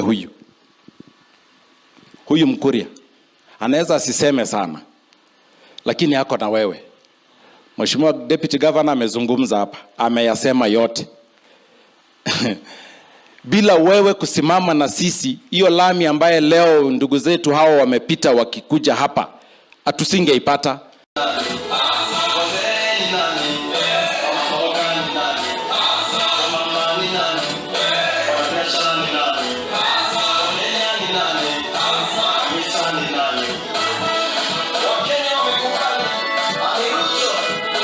nimefurahi sana. Niko njiani na kuja nyumbani pale Kuria. Ni vizuri msemaji mmoja tu aseme. Ni vizuri. Naomba chairman wenu aseme jambo kwa ufupi sana. Hao wengine wote mtakuwa mmewakilishwa. Wale tunapingana na wao sio eti wako na agenda, hapana. Agenda yao kubwa ni kushindana na sisi. Hawana sera ati wanataka kupanga hii, hapana. Their primary drive is a contest between us and them and how they can win against us. We are telling them, for us, the contest is greater. What we are looking for is greater than a contest between you and us. We are looking for the transformation of Kenya and how to lift every Kenyan from the bottom and begin the journey to climb the economic ladder together. So our plan is informed not so much by a contest between us and our competitors. It is informed by the ideas we have on the transformation of our nation through the bottom-up economic model, where every Kenyan, starting with the jobless, starting with the small, micro, medium enterprises, and every farmer can be empowered to be part of the transformation of our nation to lift everybody where no Kenyan is left behind. Wale wengine nia yao kubwa, ukisikia wanasema sijui huyu Ruto tutamshinda namna gani. That's all. Na ukiwaambia na mkishinda Ruto mtafanya nini? Ati tutafikiria baadaye. Sasa mimi nataka niwasisitize tuko pamoja kuanzia mwambao. Hawa wengine wote mnaona wamekwama. Mimi nataka kwanza tuhakikishe tunapoongea na viongozi, kiongozi ako macho na anasikia, kama vile deputy president mlipokuwa mnaongea alikuwa na note. Mimi nawaambia yule mzee, mimi nilikuwa nimekwama huko. Akiongea speaker wa kwanza mpaka wa mwisho yeye amelala. Akiamka ndo anawaambia kumepambauka, maana alikuwa amelala. Na kumekucha zamani. Kwa hivyo mimi nataka tu engage mtu ambaye anatusikia tukiongea na akiongea pia tunamsikia. Si ndio? Katika maboma yetu wazee wanabaki kuwa washauri na wenye sisi tunawaheshimu kama washauri. Kwa hivyo yule mzee, vijana tumpeni nafasi yake, abaki kama mshauri, na kiti cha urais tupe naibu wa rais. Na sisi tumejipanga vile naibu wa rais huwa anasema. Hii Kenya hii tumejipanga. Nyinyi vijana ndio wa kuambia wazee nini cha kufanya. Kwa sababu number 1, sisi vijana ndio tunaenda mikutano. Zile rali zinajaa hazijazwi na wazee, ni vijana. Si ni kweli? Wale wanaotumiwa vibaya na wale viongozi wabaya kurusha mawe si wazee, ni vijana. Wale wamedominate social media ni kina nani? Ni vijana. Kwa hivyo sisi vijana ndio tunafanya uamuzi. Sisi ndio drivers wa hili taifa. Na sisi ndio tutaamua nani atakuwa raisi wa 5 wa jamhuri yetu ya Kenya. Na tayari vijana wote katika taifa letu la Kenya, wakiwa vijana wa Narok County wako ndani, wanajua raisi wa 5 wa jamhuri yetu ya Kenya ni William Samoei Ruto. Na yeye amesema hawezi kutembea, na serikali atakayoiunda hawezi kuiunda peke yake bila vijana kuwa ndani kumsaidia kuiunda na kuipanga baada ya 2022. Wale ambao wanatuambia kuhusu William Ruto hajafanya hii, hajafanya ile, waambie sisi ndo tunamjua. Maneno ya Mau alisettle, weka tiki hapo. Maneno ya Mau yalikuwa settled, sasa it is a thing of the past. Weka tiki. Waeke tiki. Stima zimeunganishwa hapa. Tuliambiwa ilikuwa ni watu 38,000, sasa zimefika 90 na kitu. Weka tiki kuhusu William Ruto. Makanisa yanajengwa, weka tiki hapa. Kina mama wanafanyiwa michango kujiinua hapa, eka tiki. Hivi ndivyo alivyo. Haya, muambie kabisa mabasi ya shule yananunuliwa, weka tiki. Ndio mtu ambaye amehakikisha ameleta chama chenye sura ya kitaifa, weka tiki hapa. Ndio mtu ambaye huyu hazungumzii maneno ya kwamba ati anataka wale watu walio na uwezo peke yake. Anahusisha kila mmoja katika taifa letu la Kenya, hata wale ambao hawana uwezo. Eka tiki. Huyu ndio ako na agenda ya uchumi, bottom up economic model. Haraka weka tiki mwalimu hapa. Sio imetosha? Kwa hivyo tunataka to describe William Ruto vile alivyo. Na wale ambao hawajui, tusihesitate kuambia vile William Ruto alivyo. Mara nyingine wanajisahau, wanasema oh, William Ruto is in government, why is he not delivering? William Ruto delivered when he was in charge in the first term of the Jubilee government. His place has been taken by the handshake. So between 2017 and now, you ask the handshake brothers. So unajua handshake brothers? One is young, one is small. My younger brother, my elder brother, sino historia siku hizi.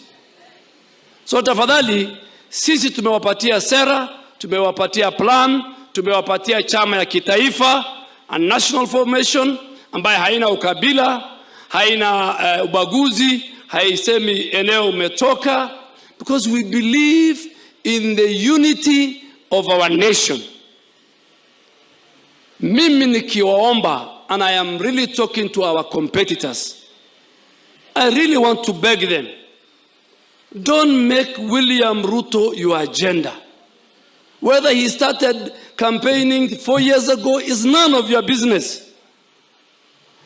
Please give us your candidate. Give the people of Kenya the plan, the agenda, the national party. Na msitudharau sisi wapiga kura. Don't insult us that certain people will sit in a hotel and will decide for us. Nyinyi watu wa Narok, hasa vijana, the contest has been defined. Si mnajua hiyo? Ama mnangojea? Si uchaguzi ujao, mashindano ni kama usiku na mchana? Ama hamjui you mean you can't choose the contest? The teams have been defined. Uchaguzi ujao, mashindano ni kati ya wale wako na chama ambaye ni chama ya kitaifa.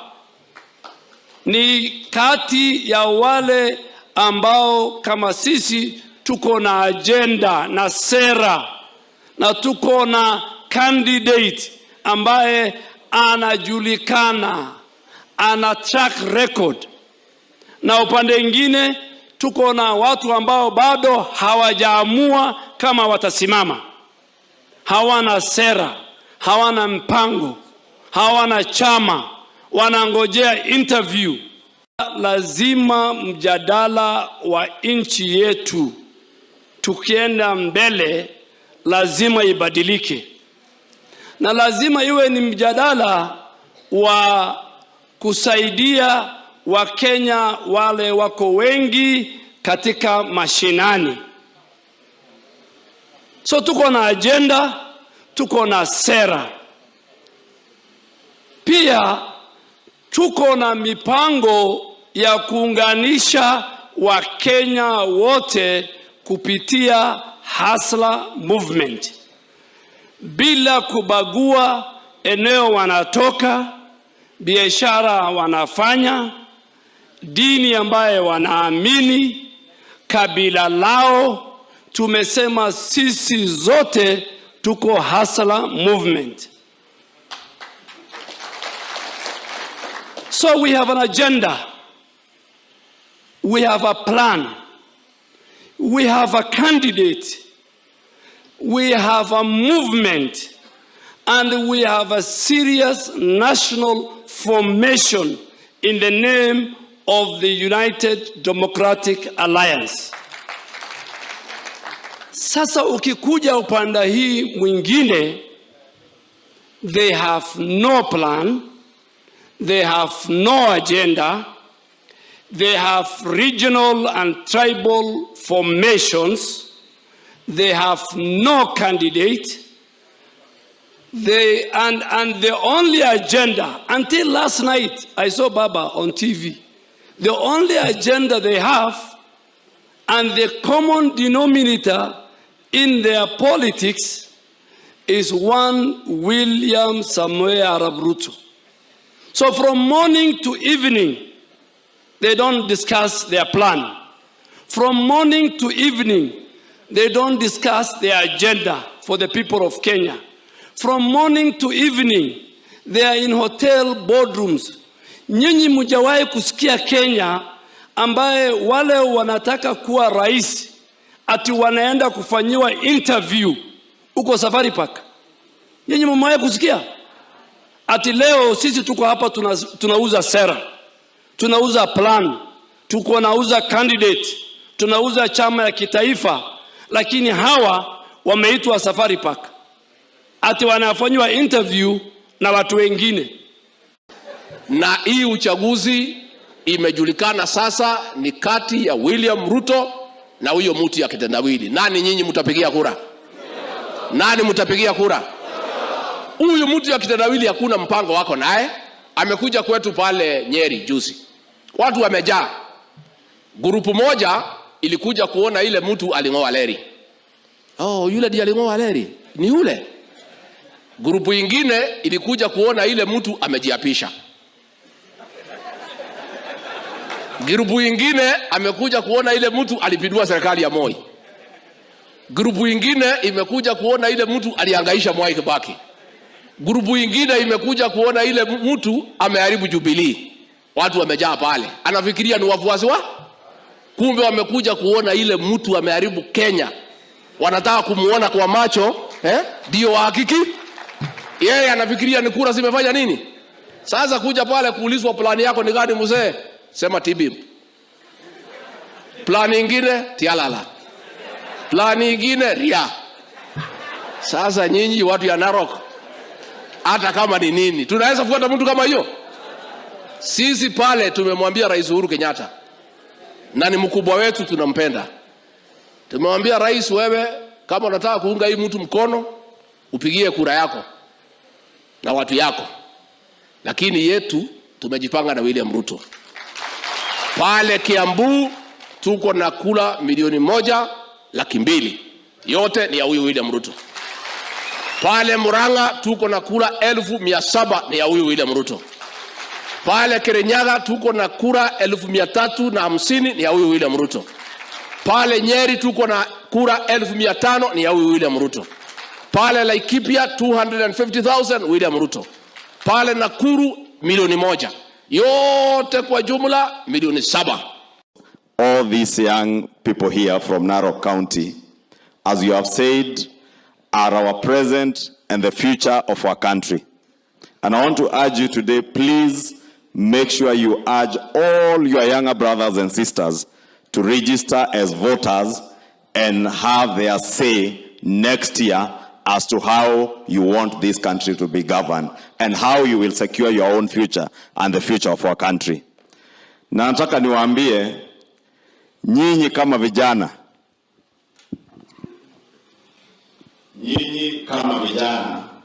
you have the biggest stake in this country. Wengi wako mbele yetu na mbele yenu kidogo wamefanya kazi yao, wenye wamehitimu, wenye wamepotelea kwa uganga, si wamepotelea huko. Na naona hata next year wataendelea kupotea.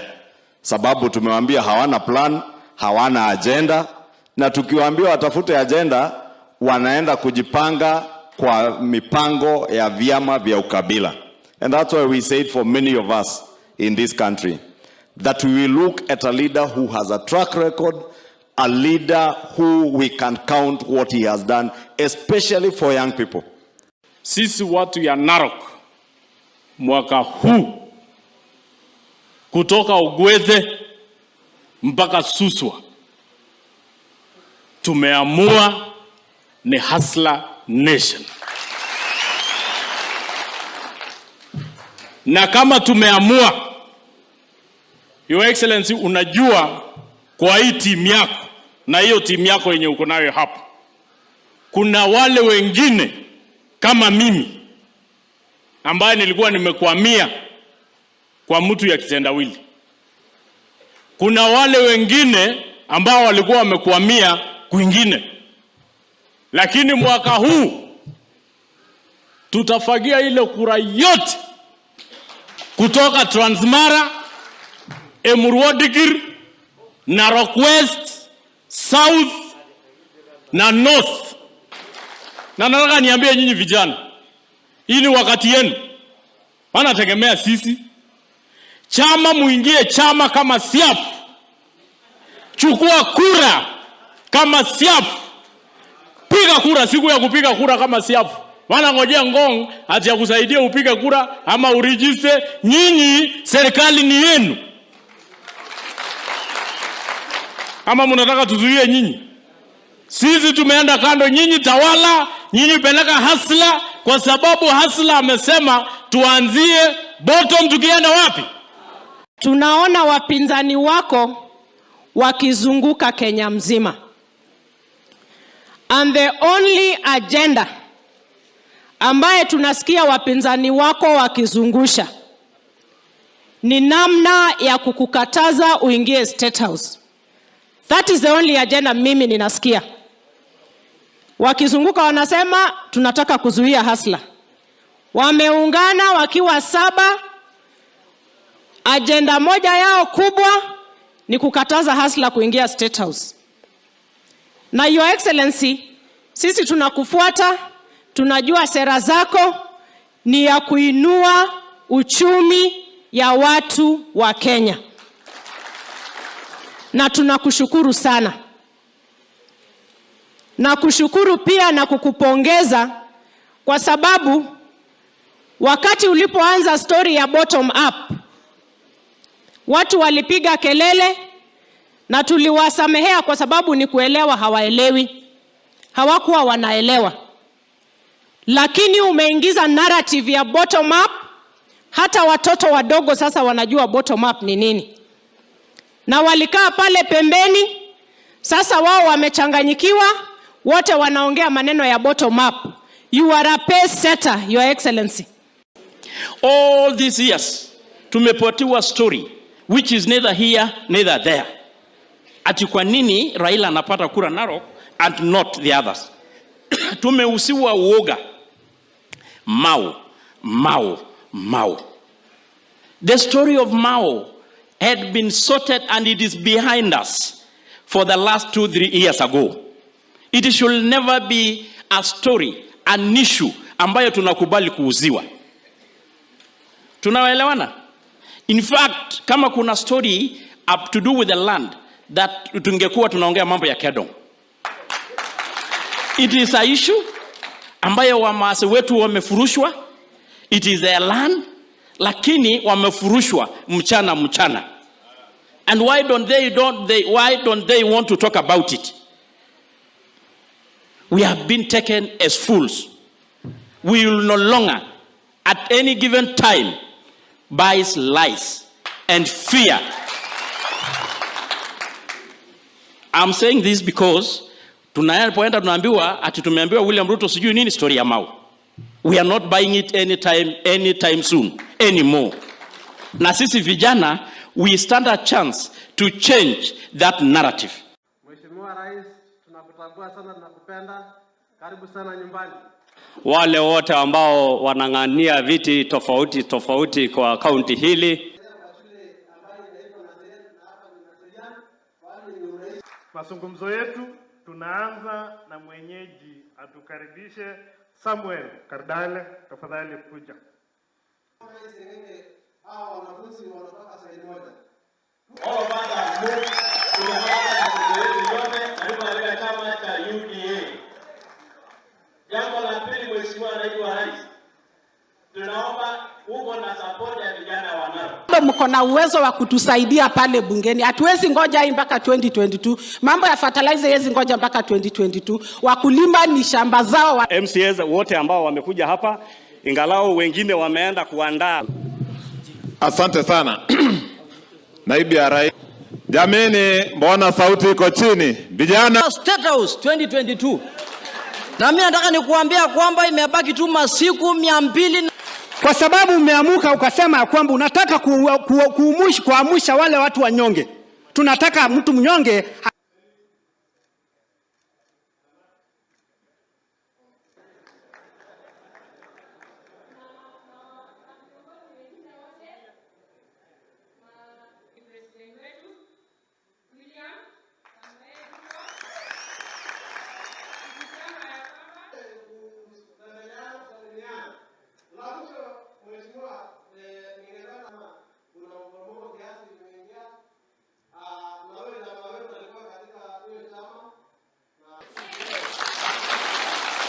William Ruto ni ukweli ama si ukweli? Katika Narok hii county hii, kwanza kabisa ningetambua wale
kwa wale wanaohusika na mambo ya mafuta katika wizara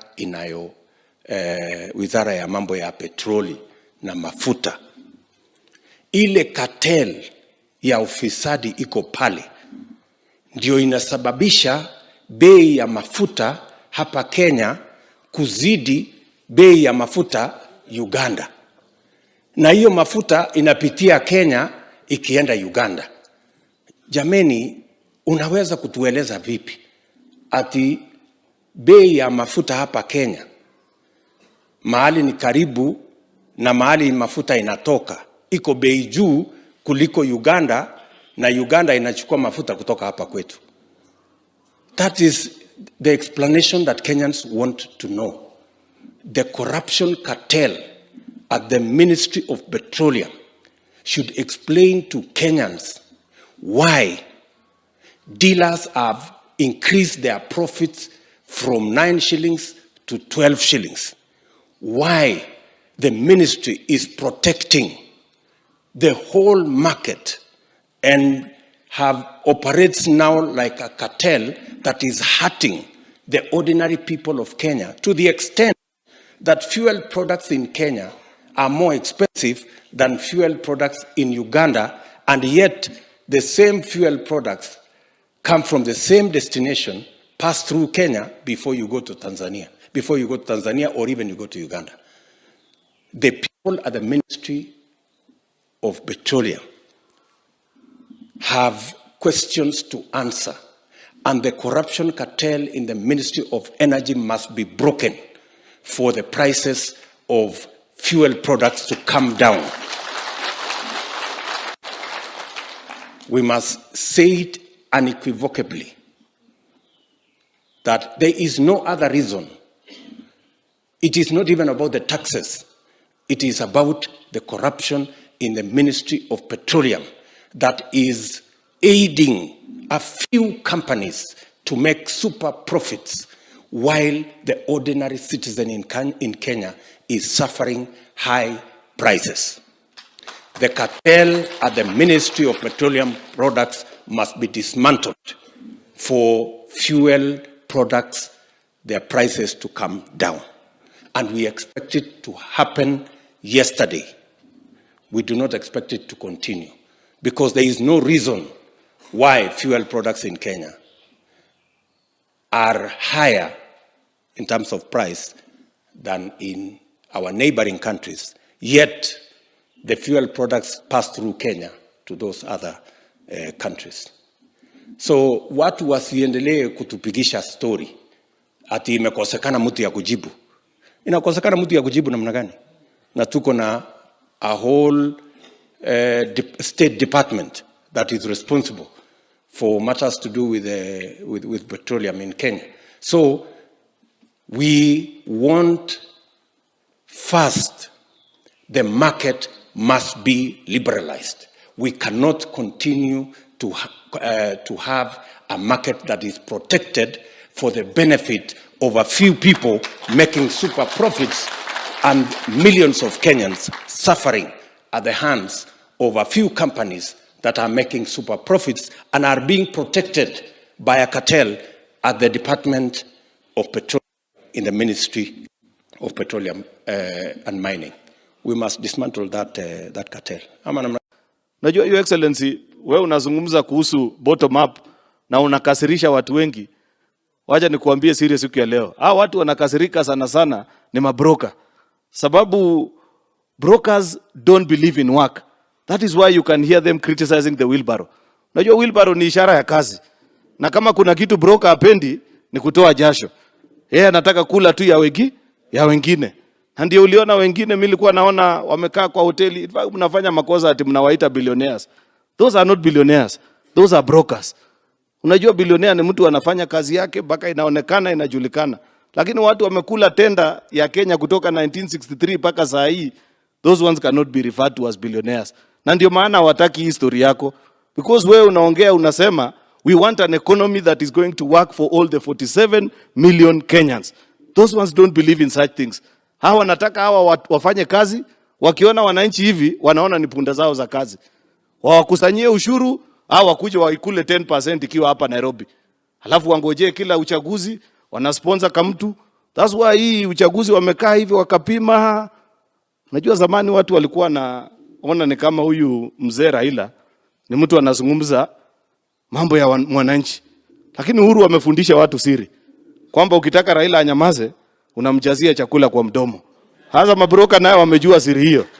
Ndio naona wanampeleka kwa mahoteli kubwa wanamjazia kemsa na nini, mzee ametulia sasa. Sasa ndio mtetezi wa wanyanyasaji wa wananchi. Sisi tunawaambia bottom up is about uplifting the ordinary citizens.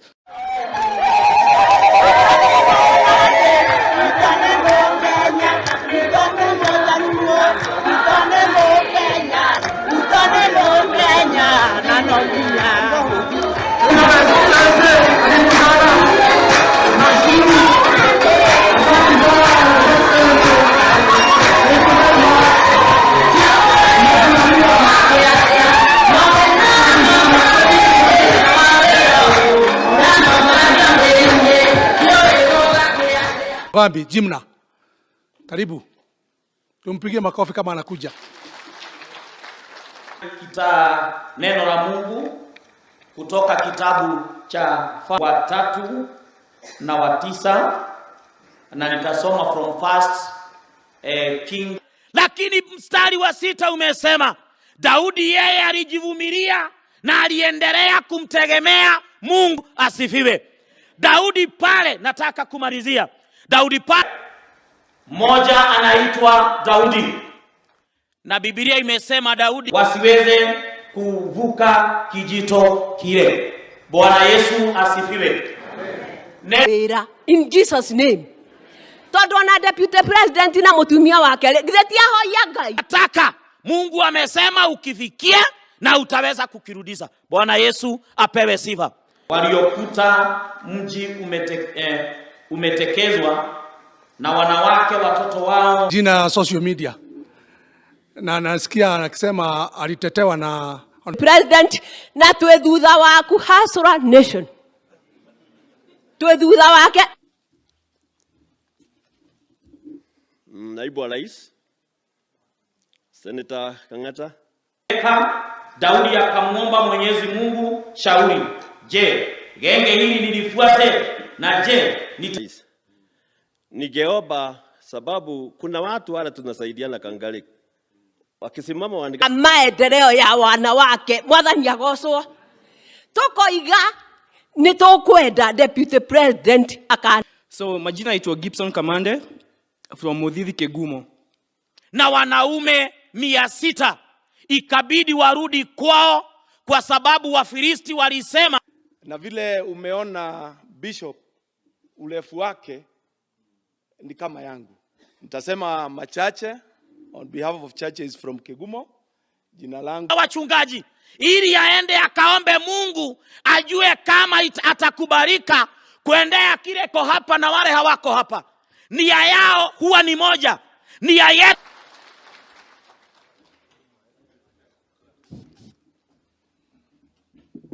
Maneno mawili ni ya muhimu kwenu. Two things are very important. Kwanza, unatafuta mtu wako na plan. Alafu unatafuta mtu wako na track record. Unatafuta mtu wako na agenda. Wewe agenda yako ni gani? Kwa sababu shida sasa ni wale tunashindana na wao leo. Number 1, hawana candidate. Candidate yao bado wako kwa hoteli, anafanyiwa interview na watu wengine huko kwa hoteli. Shida ya pili, hawana plan. Ile plan wako naye sasa ni ku-criticize bottom up. Hawana ingine. Yao tu ni kusema hii bottom up sijui iko na hapa sijui nini. Hawaelewi. Ile plan ya ile shida ya tatu, hawana track record. Kwa sababu wote wamekuwa na nafasi ya uongozi. Mimi William Ruto, I can speak about my track record. Kutoka nikiwa mjumbe, nikiwa waziri wa elimu, nilianzisha hii TTI ambayo tunaendesha naye saa hii. Nikiwa waziri wa kilimo, nikaweka subsidy ya fertilizer ambayo napanga kuiendelesha. Nikiwa naibu wa rais, nimeshirikiana na Uhuru, tumejenga reli, tumejenga barabara, tumeunganisha stima, TTI ndio hiyo tumejenga. Hawa watu wengine wakuje na track record yao. Usiseme ati utafika tu leo, hujawahi kufanya kitu yoyote, alafu unasema tukupatie utafanya. How do we know? Na tunajua rafiki wa dhati tunayo, na kwa sababu tumekwama na yeye. Au namna gani? Na ni kweli tumekwama na Ruto kwa sababu naye Ruto amekwama na sisi. Au namna gani? Kwani mnafikiri tungekuwa na kiti ya rais?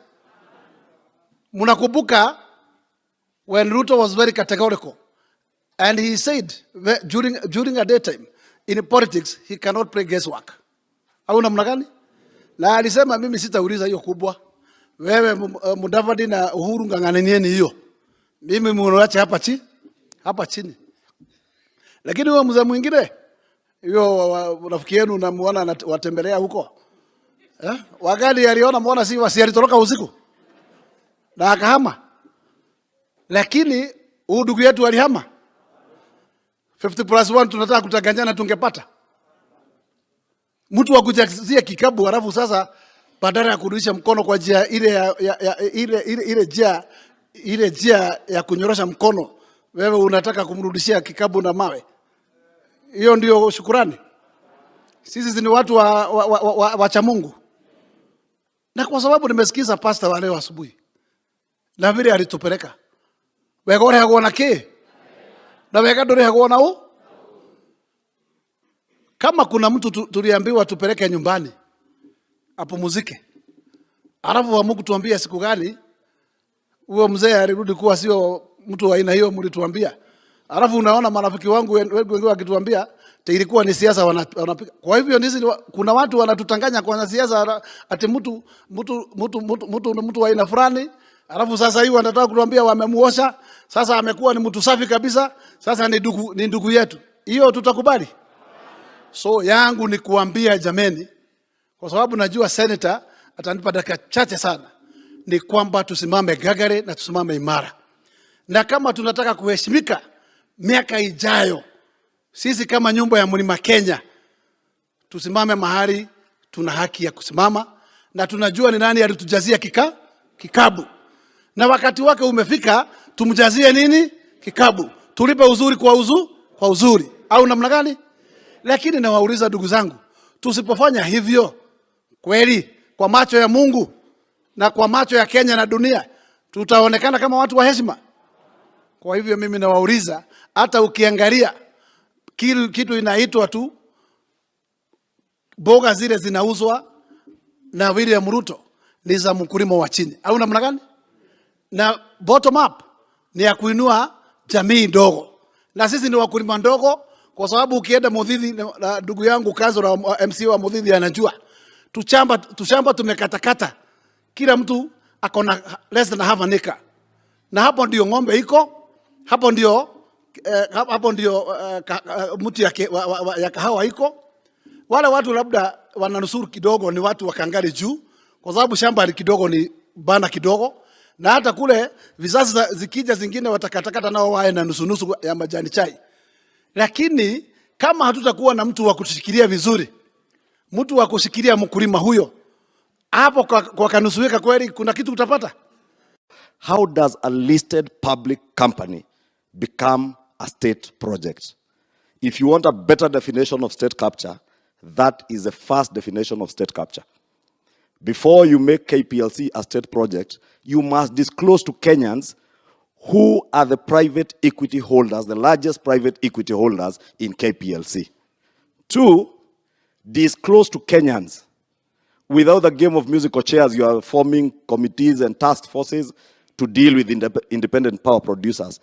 Tell us who are the owners of all those independent power producers that have been extorting money from KPLC and from Kenyans.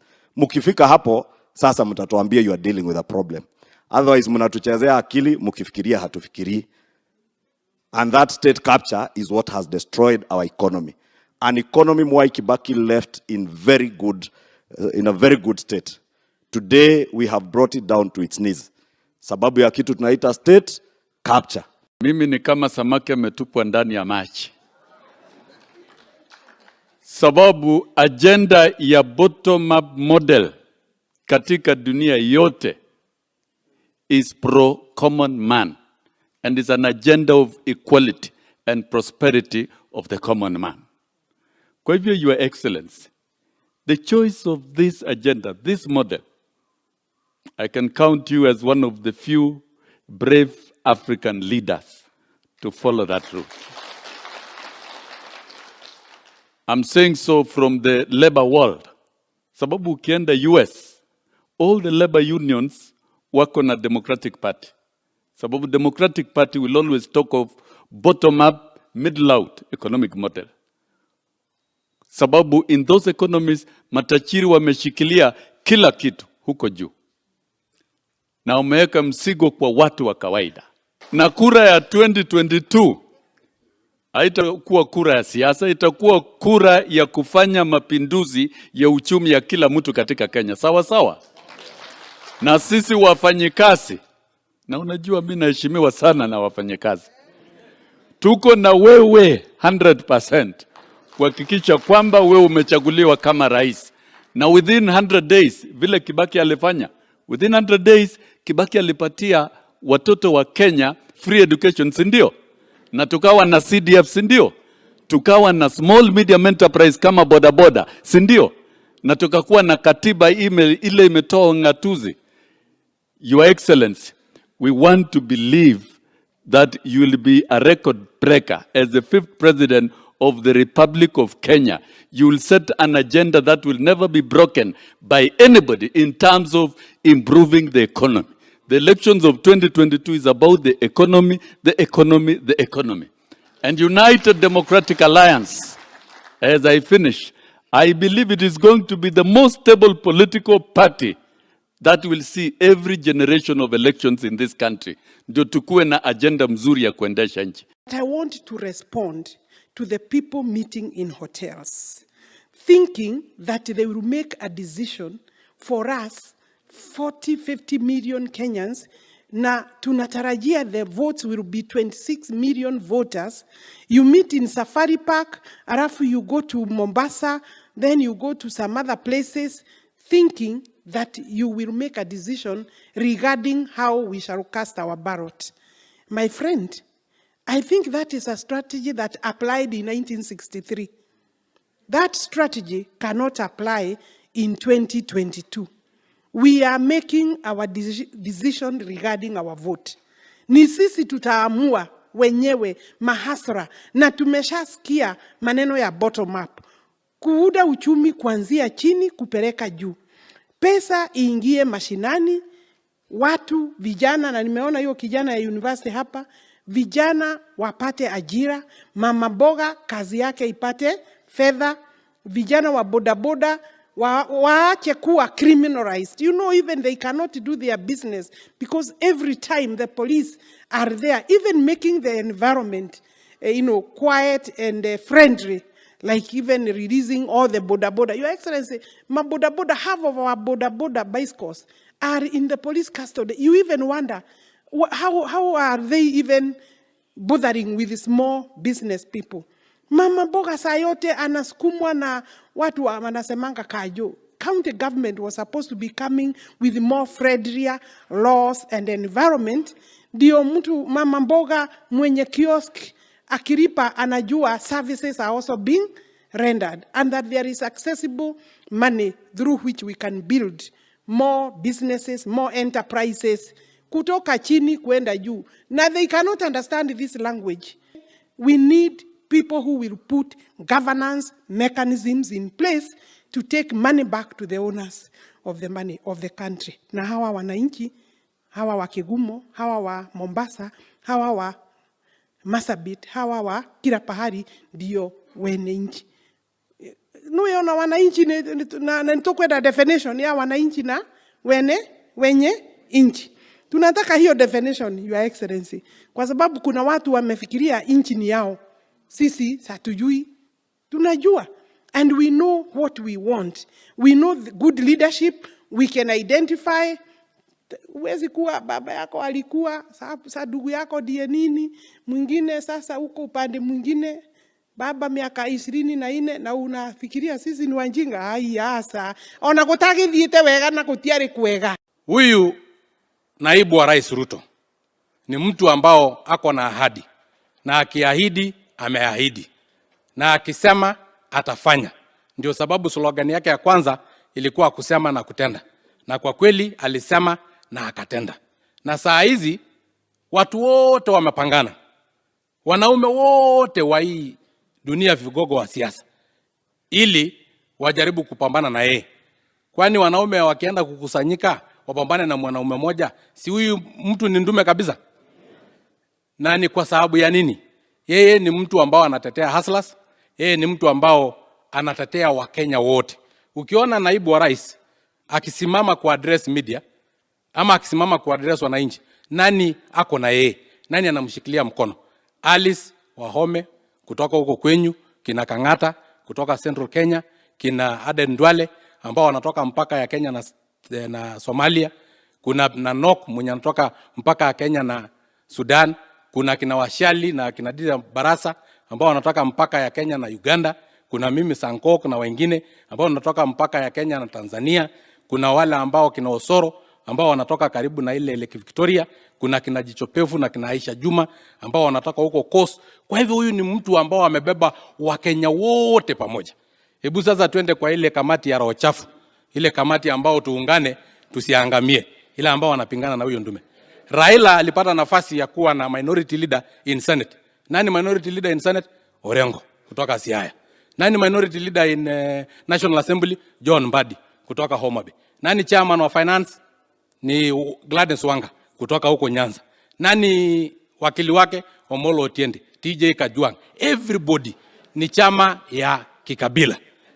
Ukienda kwa ANC, hii mtu anaitwa Mudavadi akisimama kwa address media, hata running mate atakuwa nani? Izito Osoro, Ososi, Sakaja, Malala, anazungukwa tu na watu wake.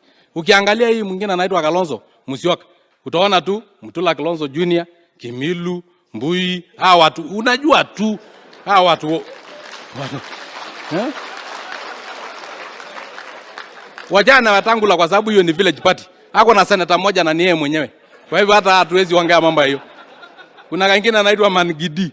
Sasa huyo ni persona non starter. Hata hakuna pahali huyu anaenda, anafikirianga ati kwa sababu baba yake alikuwa rais, ati hata yeye atakuwa rais bila kutafuta kura, ati ni kama ati unazaliwa. Thank you. Let's have our seats. Next is Machakos County. We welcome you to this sitting, to this special session. This is the second round of aspirants meeting. Kiambu County. That's a good. Kitui County. At the back, they just stand and wave.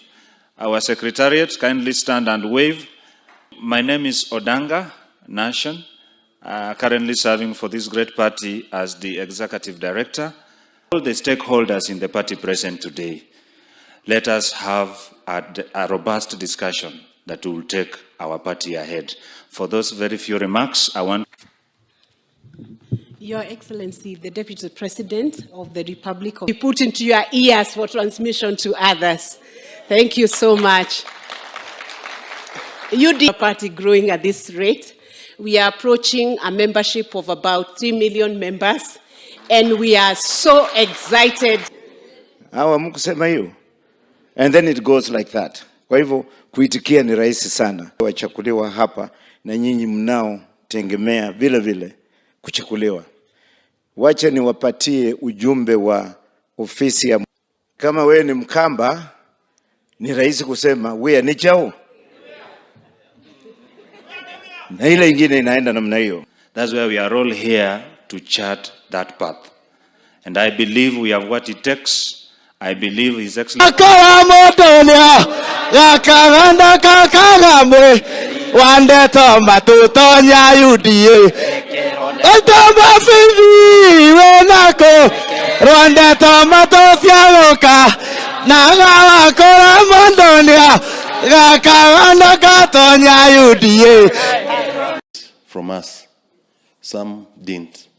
Can I see by the show of hands those who do ORPP, because they are struggling to they want people to resign on their own.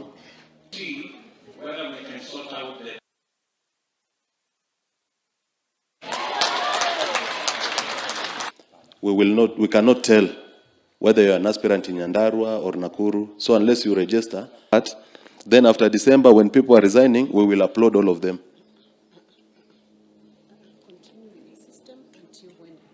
Maybe we will go slow on the issue of... Would they not have undue advantage? Not registered voter to registered voters, and if they register as party members, it will be easier also because they don't belong to it as UDA. One is purely for membership. So most of you assume that if you've registered as a member, receive a text message, I will request you to dial *4. The MSG is reminding me you will be given a dedicated number for aspirants, phone number if you have any query. Can register, or you can set up a play 56. Is everybody ready? 4, then hash. Then you enter *5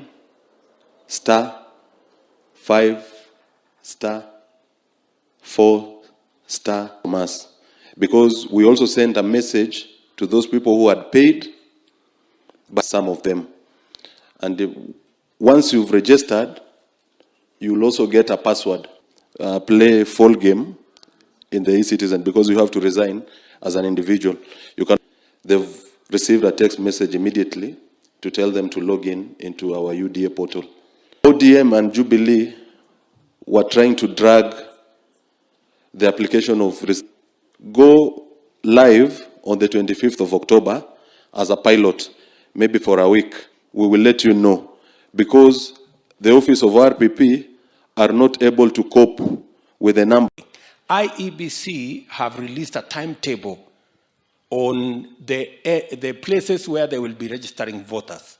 I want to ask each and every leader to familiarize themselves on the IEBC calendar of areas where they will be recruiting new voters, so that we can mobilize the new voters around the areas and the dates when IEBC are present to enlist them as voters. We also want to ask IEBC to make sure that there are enough kids everywhere in Kenya so that every citizen can have the opportunity to be enlisted as a voter, those who are not enlisted. And if there are additional resources required, Parliament should allocate additional resources to IEBC so that IEBC can discharge their mandate and make sure that every voter in Kenya is not denied their chance to participate in ensuring that the next election, 6 million new voters participate and bring their decision to the table. Are we together? So wale wenzetu ambao wako bunge, please, we are asking the Parliament of Kenya to appropriate resources to IEBC to give them the capacity to enlist the 6 million voters by making sure that they have the right infrastructure and financial ability to reach every voter that is not enlisted as a voter, because the young people are the greatest stakeholders of our present and our future.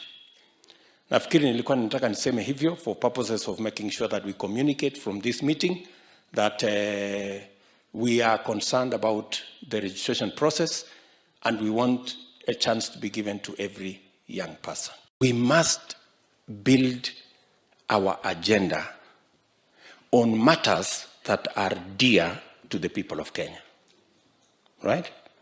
And let me tell you, I have been in this public space as a member of parliament, as a minister, as a deputy president, right? And I know what leadership can do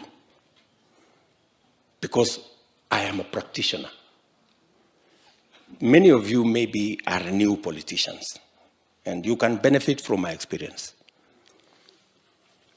There are many things that can change just with leadership. No miracles required. That's why we are saying we are going to change the economic model.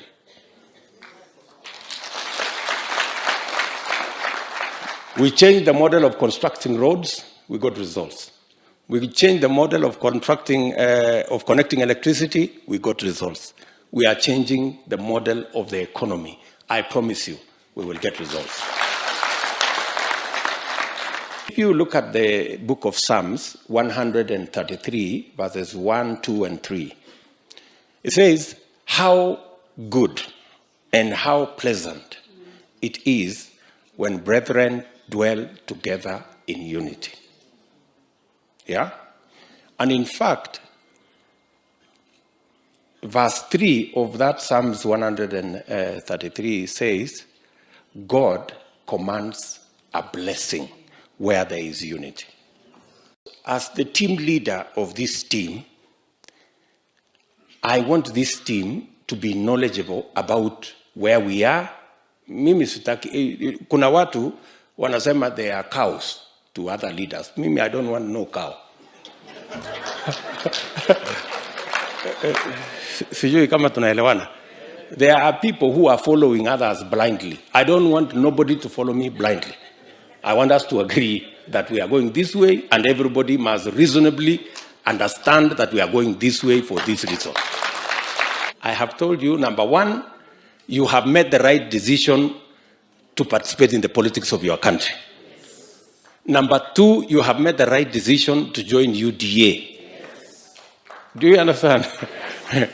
Number three, I have told you we have a plan. Yeah? The bottom-up plan. That the bottom-up plan, I have given you 5 pillars. We deal with the jobless. We deal with the hustlers, hawa wa kuhangaika na wanasumbuliwa na fuliza na hii wa high Shylock. We deal with the farmers, increase their productivity. We bring down the cost of living. We deal with the NHIF, universal health coverage, and we deal with savings. Harambe. Harambe. Si mnajua tutashinda serikali? Si mnajua tutashinda serikali? Si mnajua tutashinda? Na simuona vile wameanza kuhangaika. Wanashikana sijui 5, 10, ajenda yao ni mtu mmoja. Lakini yeye hayuko na wale viongozi mambwenyenye wa hapa juu. Yeye yuko na nyinyi na wananchi wa kawaida. Na kura yenyewe inapikwa na hao wananchi wa kawaida. Na hapo ndio sisi tunakatalia. Moto wetu wa kisiasa na ile sura tunataka kuleta Kenya ni sura mpya. Na inataka ukakamafu, uvumilivu, na inataka msingi ambao umewekwa kwa njia ya dhamana sana. Na nyinyi mkiwa hapa, ni nyinyi mnastahili kuweka huo msingi. Ni nyinyi mnastahili kufanya mambo hayo. Na katika constituents, MCEs, counties, senators, governors, viti vyote mpaka vya wanawake, hatutakuwa na candidate mmoja. Tutakuwa na zaidi ya candidate mmoja. Na wewe ili kuwa candidate ambaye anastahili kusimama, ni lazima nyuma yako huwe na watu wako. Hata Biblia inatuambia kondoo akiwa mjinga namna hiyo anajua sauti ya kiongozi wake. Akiwa mjinga namna hiyo kondoo, na ukitaka kutusi mtu na ujinga wake umuite kondoo, utakuwa umemtusi vya kutosha. Lakini huyo kondoo anasikia sauti ya kiongozi wake. Kwa hivyo sasa ukiwa hapa, jukumu lako la kwanza ni kuandikisha members ambao watakaa nyuma yako siku ya kuamua ni nani anapokea cheti cha kusimama. Ni lazima tubandilishe uongozi wetu kuliko ule uongozi wa uongo na udanganyifu. Tuende kwa uongozi ambao unaamuliwa na wananchi wenyewe, ndio tutembee na wao wenyewe. This Kenya needs to be organized. This Kenya needs to benefit the majority of the people. This Kenya needs to organize the economy to benefit more.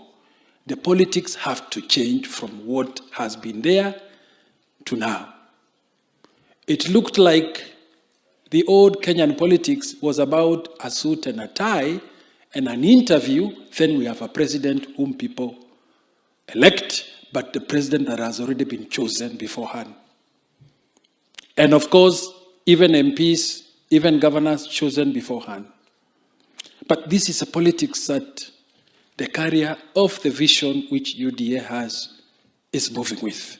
How do we change that so that it becomes a Kenya that is equitable, that is benefiting many, and people have fair play?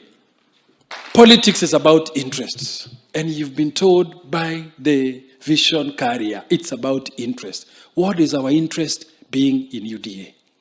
Are we able to fulfill it? We have to say those interests now. And I think that is why in the area where I'm coming, in the Rift Valley, we are not taking chances with the deputy president. Yes, he's born there, but he's a national figure. So we will have to put our priorities on the table and tell him, we will vote for you, but A, B, C, and D is what we expect you to deliver. And I think, to me, that is what every single region, every single county must be able to place on the table so that we can change Kenya for good. We can change our politics from being tribal politics, from being ethnic-based politics, from being class politics, to politics that are issue-based. Issue-based. And I think this is what our Constitution 2010 was enacted to do. So that competition moving forward will be the people who provide the best vision, who carry the best plan, and who implement that plan effectively to benefit the people.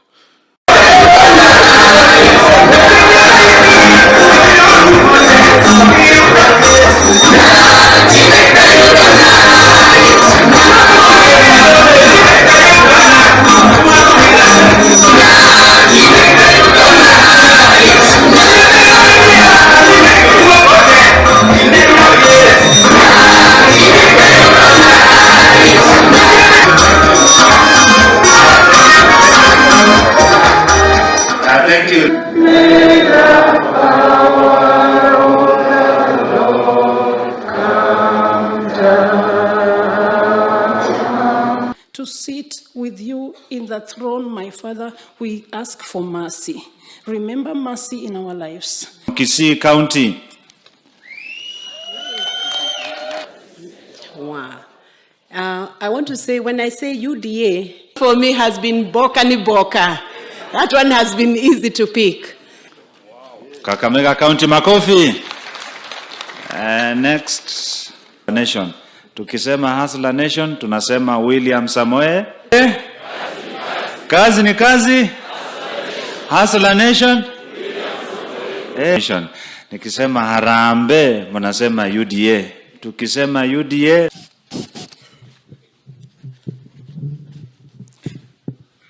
Kia imepelekwa mbali sana na and our aspirants from various counties in Western Kenya. The counties present here. Let's have our aspirants from Bungoma County kindly. From Migori, thank you. Vihiga County, so that they'll also clap for you. Nyambia, next time usikae nyuma nyinyi wote.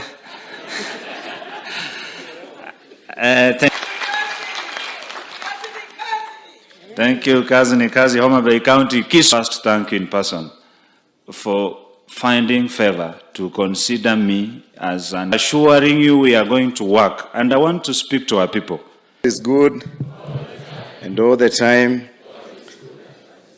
Jambo watu Murembe bosi. Murembe khandi. Amoso ujodurwa.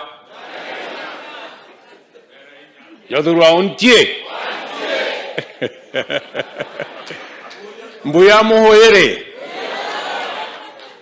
Abantu baminto mbuya more. Mbuya more naende. Many of us here are asking themselves whether they have a degree, whether they don't have a degree. Hii maneno itakuwa namna gani? Sijui. Si ndio? So, let me try and respond because I know it's a question that's going to come. Our position is that let everybody have a chance to run. Let the people decide. Yeah?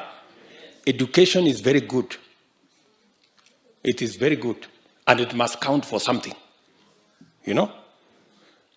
But let it count by mimi ambaye niko na degree. Wacha mimi niende kwa raia. Niambie raia, mimi, I am very intelligent. I have a degree. I will do this job better. Huyu kompetita yangu hajasoma. Hii kazi itamlemea. Wacha raia waamue. Kwani iko shida gani hapo?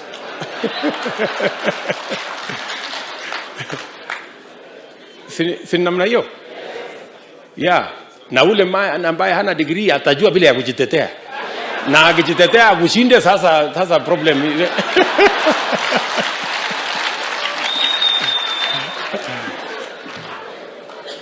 Ama namna gani? Because the people who don't have degrees are not complaining. They are not saying mbona hawa watu wenye degree wanakuja kutusumbua. They are not asking for any favors. So wewe ambaye umesoma, why are you asking for favors? So wacha kila mtu aende kwa kiwanja. Ama? Yes, wacha kila mtu aende ajitetee, wewe useme mimi kabisa I'm very intelligent, nimesoma hii, uexplainie raia. Baka waone kweli kabisa, wacha tupatie hii kazi hii mtu.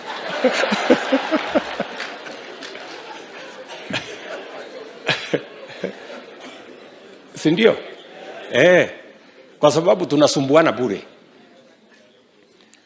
Na it is not a qualification. You know? Kama wangesema ni qualification, then like you look for a job kama ya daktari, unaambiwa kuja na degree ya medicine. Kwa sababu unataka kuwa daktari. Wewe unataka kuwa engineer, kuja na degree ya engineering. Wewe unataka kuwa mwalimu, kuja na degree ya walimu. Lakini hii ya siasa wanasema any degree. Sasa it means it's not even a qualification because wangesema degree in political science, then it will be different. Tayari kuna mswada kule bunge ya kusema ya kwamba hiyo mambo ya degree ikuwe limited kwa president na kwa governor, na nimeuliza wabunge wetu watusaidie wapitishe hiyo sheria so that tuachane na hii hawa watu wengine waende wajitetee. Sinema hiyo. Na pia nafikiri kuna petition imepelekwa kotini. I am sure the court will rule in a manner to protect the rights of everybody to be voted for. The hustler narrative is not about the rich versus the poor. Do you understand? The hustler narrative is not, in fact, the people who want to destroy the hustler narrative are the ones who are telling us William Ruto is not a hustler because he's not a poor man. A hustler is not a poor man. Do you understand? A hustler is a hard-working Kenyan who is ready to work hard and do the right things. You know, wake up early, sleep late, do the right things, and climb the economic ladder. Do you understand? William Ruto seated here came from a very humble background. William Ruto seated here was selling chicken by the railway station one day. Today, he is the Deputy President of the Republic of Kenya. That is the history of a hustler. Tunaelewana? So don't buy the idea that, oh, William Ruto is not a true hustler. William Ruto came from a very humble background. Do you understand what I'm saying? William Ruto wore his first pair of shoes when he went to secondary school. And he could not afford the butter shoes. He went and bought the shoes that are made on the roadside at the veranda by a Mr. Onyango. But it tells you a nation of possibilities. It tells you that it doesn't matter where you begin. It gives hope to even the child of a single mother and the child of every ordinary Kenyan that it is not where you start from. It is possible to get to the highest if you put in hard work, commitment, and focus on what you do. Do you understand what I'm saying? James Mwangi of Equity Bank built Equity Bank from a building society. I went to his office at 4-way towers when it was a building society. It was not even a bank. Today, it is the largest bank in Kenya. That is the story of a hustler.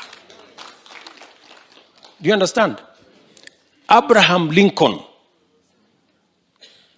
the 16th or 17th president of the United States, 16th president of the United States, so many years ago, talked about a hustler. He said, good things will come to people who wait, but only things left by those who hustle. UDA kama chama imeikuja na tumeihunda kupitia uongozi wa naibu wa rais ili ilete uongozi tofauti na ule ulikuwepo na vyama vingine. Jambo la kwanza ni sera ya siasa ile ambayo tunataka kuuzia Wakenya. Sera ambayo inatoa uhakikisho kwa wananchi wa Kenya kwamba watapata utumishi tofauti na uliokuwa hapo mbeleni. And that is why we went to the bottom up. We have watched, we screened what has been happening in other parties and where democracy was left aside. And then that intimidation was brought in to intimidate either those who do not have money or those who are not closely associated with the party leadership. Mimi nilikuwa kwa Wiper uchaguzi uliopita, na si kusimama. It's not because I was denied the nomination certificate. It is because a mistreatment that was given to loyal party members of Wiper. Nikasema hawa kama wameteswa namna hiyo, mimi sitaki kuwa katika uchaguzi unaokuja. Nitatoka ni sympathize na wale ambao wamekuwa mistreated. So there is no way I can leave that place because there is no justice to come and create another injustice here. Hakuna kitu kama hiyo. Hapa ni lazima iwe uwazi na ukweli wa kuendelea na mambo, ndio kila mwananchi awezi kutosheka. Tunabadilisha agenda ya Kenya. Agenda haitakuwa tena ya viongozi, mamlaka, vyeo. Hapana, agenda inakuwa ya mwananchi mdogo, watoto wake vile atapata kazi, vile biashara yake itainuka, vile tutaondoa mashailok na wakora wengine ambao wanawanyang'anya mali yenu. Sisi wote hapa ni wazazi. Si ni kweli? Tuko na watoto wamemaliza form 4, wako na certificate, wengine wako na diploma, wengine wako na degree, lakini hawana ajira. Kazi ya kwanza ya serikali, vile tulikuwa tumepanga ndani ya Big 4, tupanue miradi, mipango ya serikali itakayotupatia nafasi za kazi za vijana wetu wafanye kazi. Kwa sababu tukifanya watoto wetu wafanye kazi, tutaondoa kwa mambo ya madawa, tutaondoa kwa mambo ya uhalifu, watajisimamia, watakuwa responsible, na vile vile watalipa ushuru, tuweze kujenga Kenya hii pamoja. Tunakubaliana ya kwamba agenda yetu ya kwanza ni kuhakikisha ya kwamba watoto wa Kenya, vijana milioni 4 wanapata nafasi ya kwanza kupatiwa ajira, kabla hatujaongea mambo ya viongozi na vyeo na mamlaka. Sisi tunasema ile mpango tulikuwa nayo ya Big 4, hawa watu wengine wote wakitendawili na hawa wengine waria hawawezi kuelewa vile hiyo mpango itaenda mbele. Ni sisi ndio tumetengeneza hiyo mpango, na ndio sisi ndio tutapeleka mbele. Na ndio mlisikia jana nikimwambia rais, sisi ndio tunajua vile hii kitu itaenda mbele. Wafanyabiashara wote, tuanze na wale wadogo ambao kama sio jua inawahangaisha ni mvua, kama sio mvua ni askari, kama sio askari ni Shylock, kama sio Shylock ni Fuliza, kama sio Fuliza ni CRB. Ama namna gani? Hawa wafanyabiashara wote hawa wadogo, kwanza tuwapatie mahali pazuri pa kufanya biashara vile mama alisema. Tuwapangie sheria ambayo itahalalisha biashara yao, wasisumbuliwe na askari. Na tupange vile tutakuwa na hazina maalum ambayo watu watapata pesa ya kuinua biashara zao bila ya kwenda kwa Shylock mahali unalipishwa 10% per day, ama Fuliza unayolipa 6% per day. Tuhakikisha kwamba kuna mahali watu wanaweza kupata pesa ya kuinua hizo biashara. Na tumesema tunaweka pesa, vile tunaweka pesa ya CDF 130 million shillings every year, tutaweka pia shilingi milioni 120-130 kila mwaka ya kila constituency pale chini, ya kupatia hawa wafanyabiashara pesa. Vile mama alisema, badala ya kupatiana 2,000, 3,000, 10, mtu apatie 50,000, apatiwe 1,100, biashara inuke. Na hakuna mtu anataka pesa ya bure. Si namna hiyo? Bora ni reasonable. Either unarudisha hiyo pesa ama unarudisha na 1, 2, 3% inatosha. Lakini hii ya 1000% every year haiwezekani. Ndio watu wengi wameingizwa kwa CRB. Sijui kama tunaelewana. Tuko pamoja? Na Kenya hii watu ambao wameingizwa kwa CRB ni karibu watu milioni 14. We must deal with the financial system so that it makes credit available to even small people. Rais ameanza jana, amesema kwanza hawa watu wa CRB wote chini ya milioni 5 wangojee mpaka next year. Na hiyo next year August ndio mimi sasa nitakuwa nimefika, nitakuja kusort out.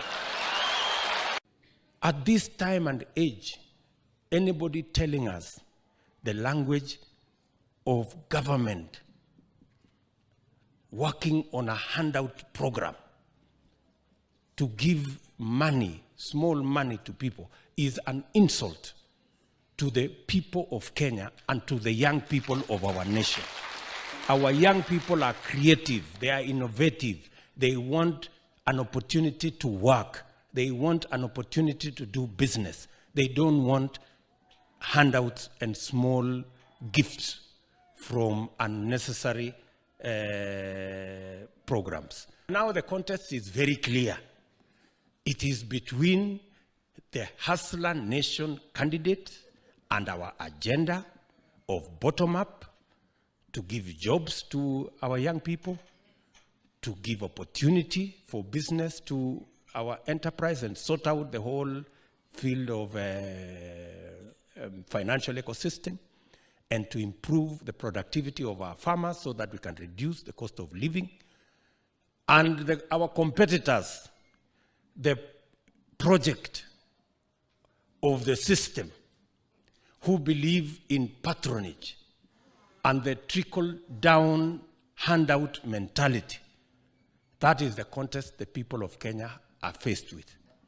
And they will make a choice on August next year. Kwa upande hii mwingine, tuko na candidate wa Hustler Nation, tuko na agenda ya bottom up, tuko na plan ya kupatia kazi watoto wetu, kuinua wafanyabiashara wote, kusaidia wakulima. Na upande huu mwingine tuko na project ya system ambaye wanaamini trickle down, mpaka wanatuonyesha madharau ati watatupatia handouts. Hiyo sasa ndio watu wa Kenya wataamua. Nyinyi watu wa Kenya mnataka watoto wenu wapate kazi ama mnataka tupatiwe peremende ya handouts? Si tunataka kazi, watoto waendelee mbele. So panda hii tuko na mahustlers na wako na alama ya kazi ni wheelbarrow, na wako na agenda, na wako na chama ya UDA ambaye ni kuunganisha wa Kenya. Upanda hii sasa tumejua tuko na project, state project. Kiongozi wao ni project ya deep state na system. Na unajua Mheshimiwa Uhuru Kenyatta is a victim of a project. Sindio? You know, if there's somebody who is a victim ya project, ni Mheshimiwa Uhuru Kenyatta 2002. Si moyo alikuwa anataka kutulazimisha. Sasa hata mimi nashiona, why is he trying a project? So the contest is between the hustlers or the Hustler Nation, which has an agenda, which has an economic model, which has a national party, against a candidate who is a project of the state, of the deep system, of the deep state, of the system. And I can tell you from experience, a living experience, himself, President Uhuru Kenyatta, was a victim of a project tag. Tunaambia sasa Wakenya waamue kati ya project na waamue kati ya kiongozi wa mahasla. Wakenya wamesema lazima waunde serikali yao. This government belongs to you. Kama kuna wakati Kenya ambaye jina ya mahasla, jina ya mama mboga, jina ya watu wa stage imeinuliwa ikakuwa ndio inazungumzio taifa mzima, ni wakati huu. Na ni lazima tushukuru mwenye ameleta hiyo katika the national agenda, William Samoei Ruto. Hii ni kumaanisha Kenya inabadilika. Na itabadilika tukibadilisha saa hii na iendelee kuwa ni shida ya mahasla ambaye serikali yote ya kitaifa na ya kaunti itaanza kuidua na kuhakikisha kuwa imeshughulikia wao. Na ni lazima tushukuru kwa sababu kwa wale viongozi wote wanaania kiti ya president, mmoja peke yake ndiye anazungumzia mahasla. Wale wengine hawana agenda, plan iko hapa. Na plan ni bottom up. Wenye wanang'ang'ana na sisi hawana plan. Ndio unaona wanatapatapa hapa, wanajaribu kama ni ile shilingi 6,000 ndio watu watachukua. Wanajaribu kitu hii, wanajaribu kitu hii, hawapati formula. Hawapati nini? Formula. Na ndio nawauliza wana Githurai na wana Mount Kenya mzima, tusimame na huyu jaba. Imebaki miezi ngapi? Ngapi? Sisi Meru tumesimama kidete. Na tumesema tunampea Chief Hustler awe the 5th President of the Republic of Kenya. Kitu nataka kuambia watu wa Mount Kenya. Nataka kwanza kuwashukuru sana.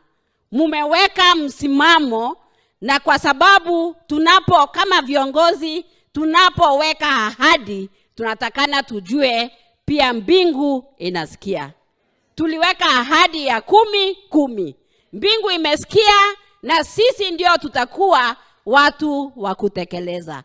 Waswahili walisema mkulima haezi enda shambani bila jembe, si ndio? Kura yenu ndo jembe yenu. Naomba sana kuwa Hustler Nation ni yetu yote. UDA ni ya kila mtu, si ya kabila. Umeona Mheshimiwa William Ruto akona wajumbe zaidi ya 150, na unaona akona faces ya Kenya yote, na wale wengine mmeona ni kabila tu. So naomba kwa unyenyekevu, UDA ndo party yetu, tuna form government inshallah. Asanteni sana. Tuko na project wa mahasla na wao wako na project wa deep state. Si wacha ifike tarehe 9 mwezi wa 8 tuone nani atashinda, si ndio? Nyinyi mnasema mko wapi? Kwa hasla ama deep state? Hasla ama deep state? Asanteni sana na Mungu. Kama wewe unaogopa, unalia sana sadaka peke yake, utapata wapi 6,000 ya kupatia Mkenya kila mmoja wetu?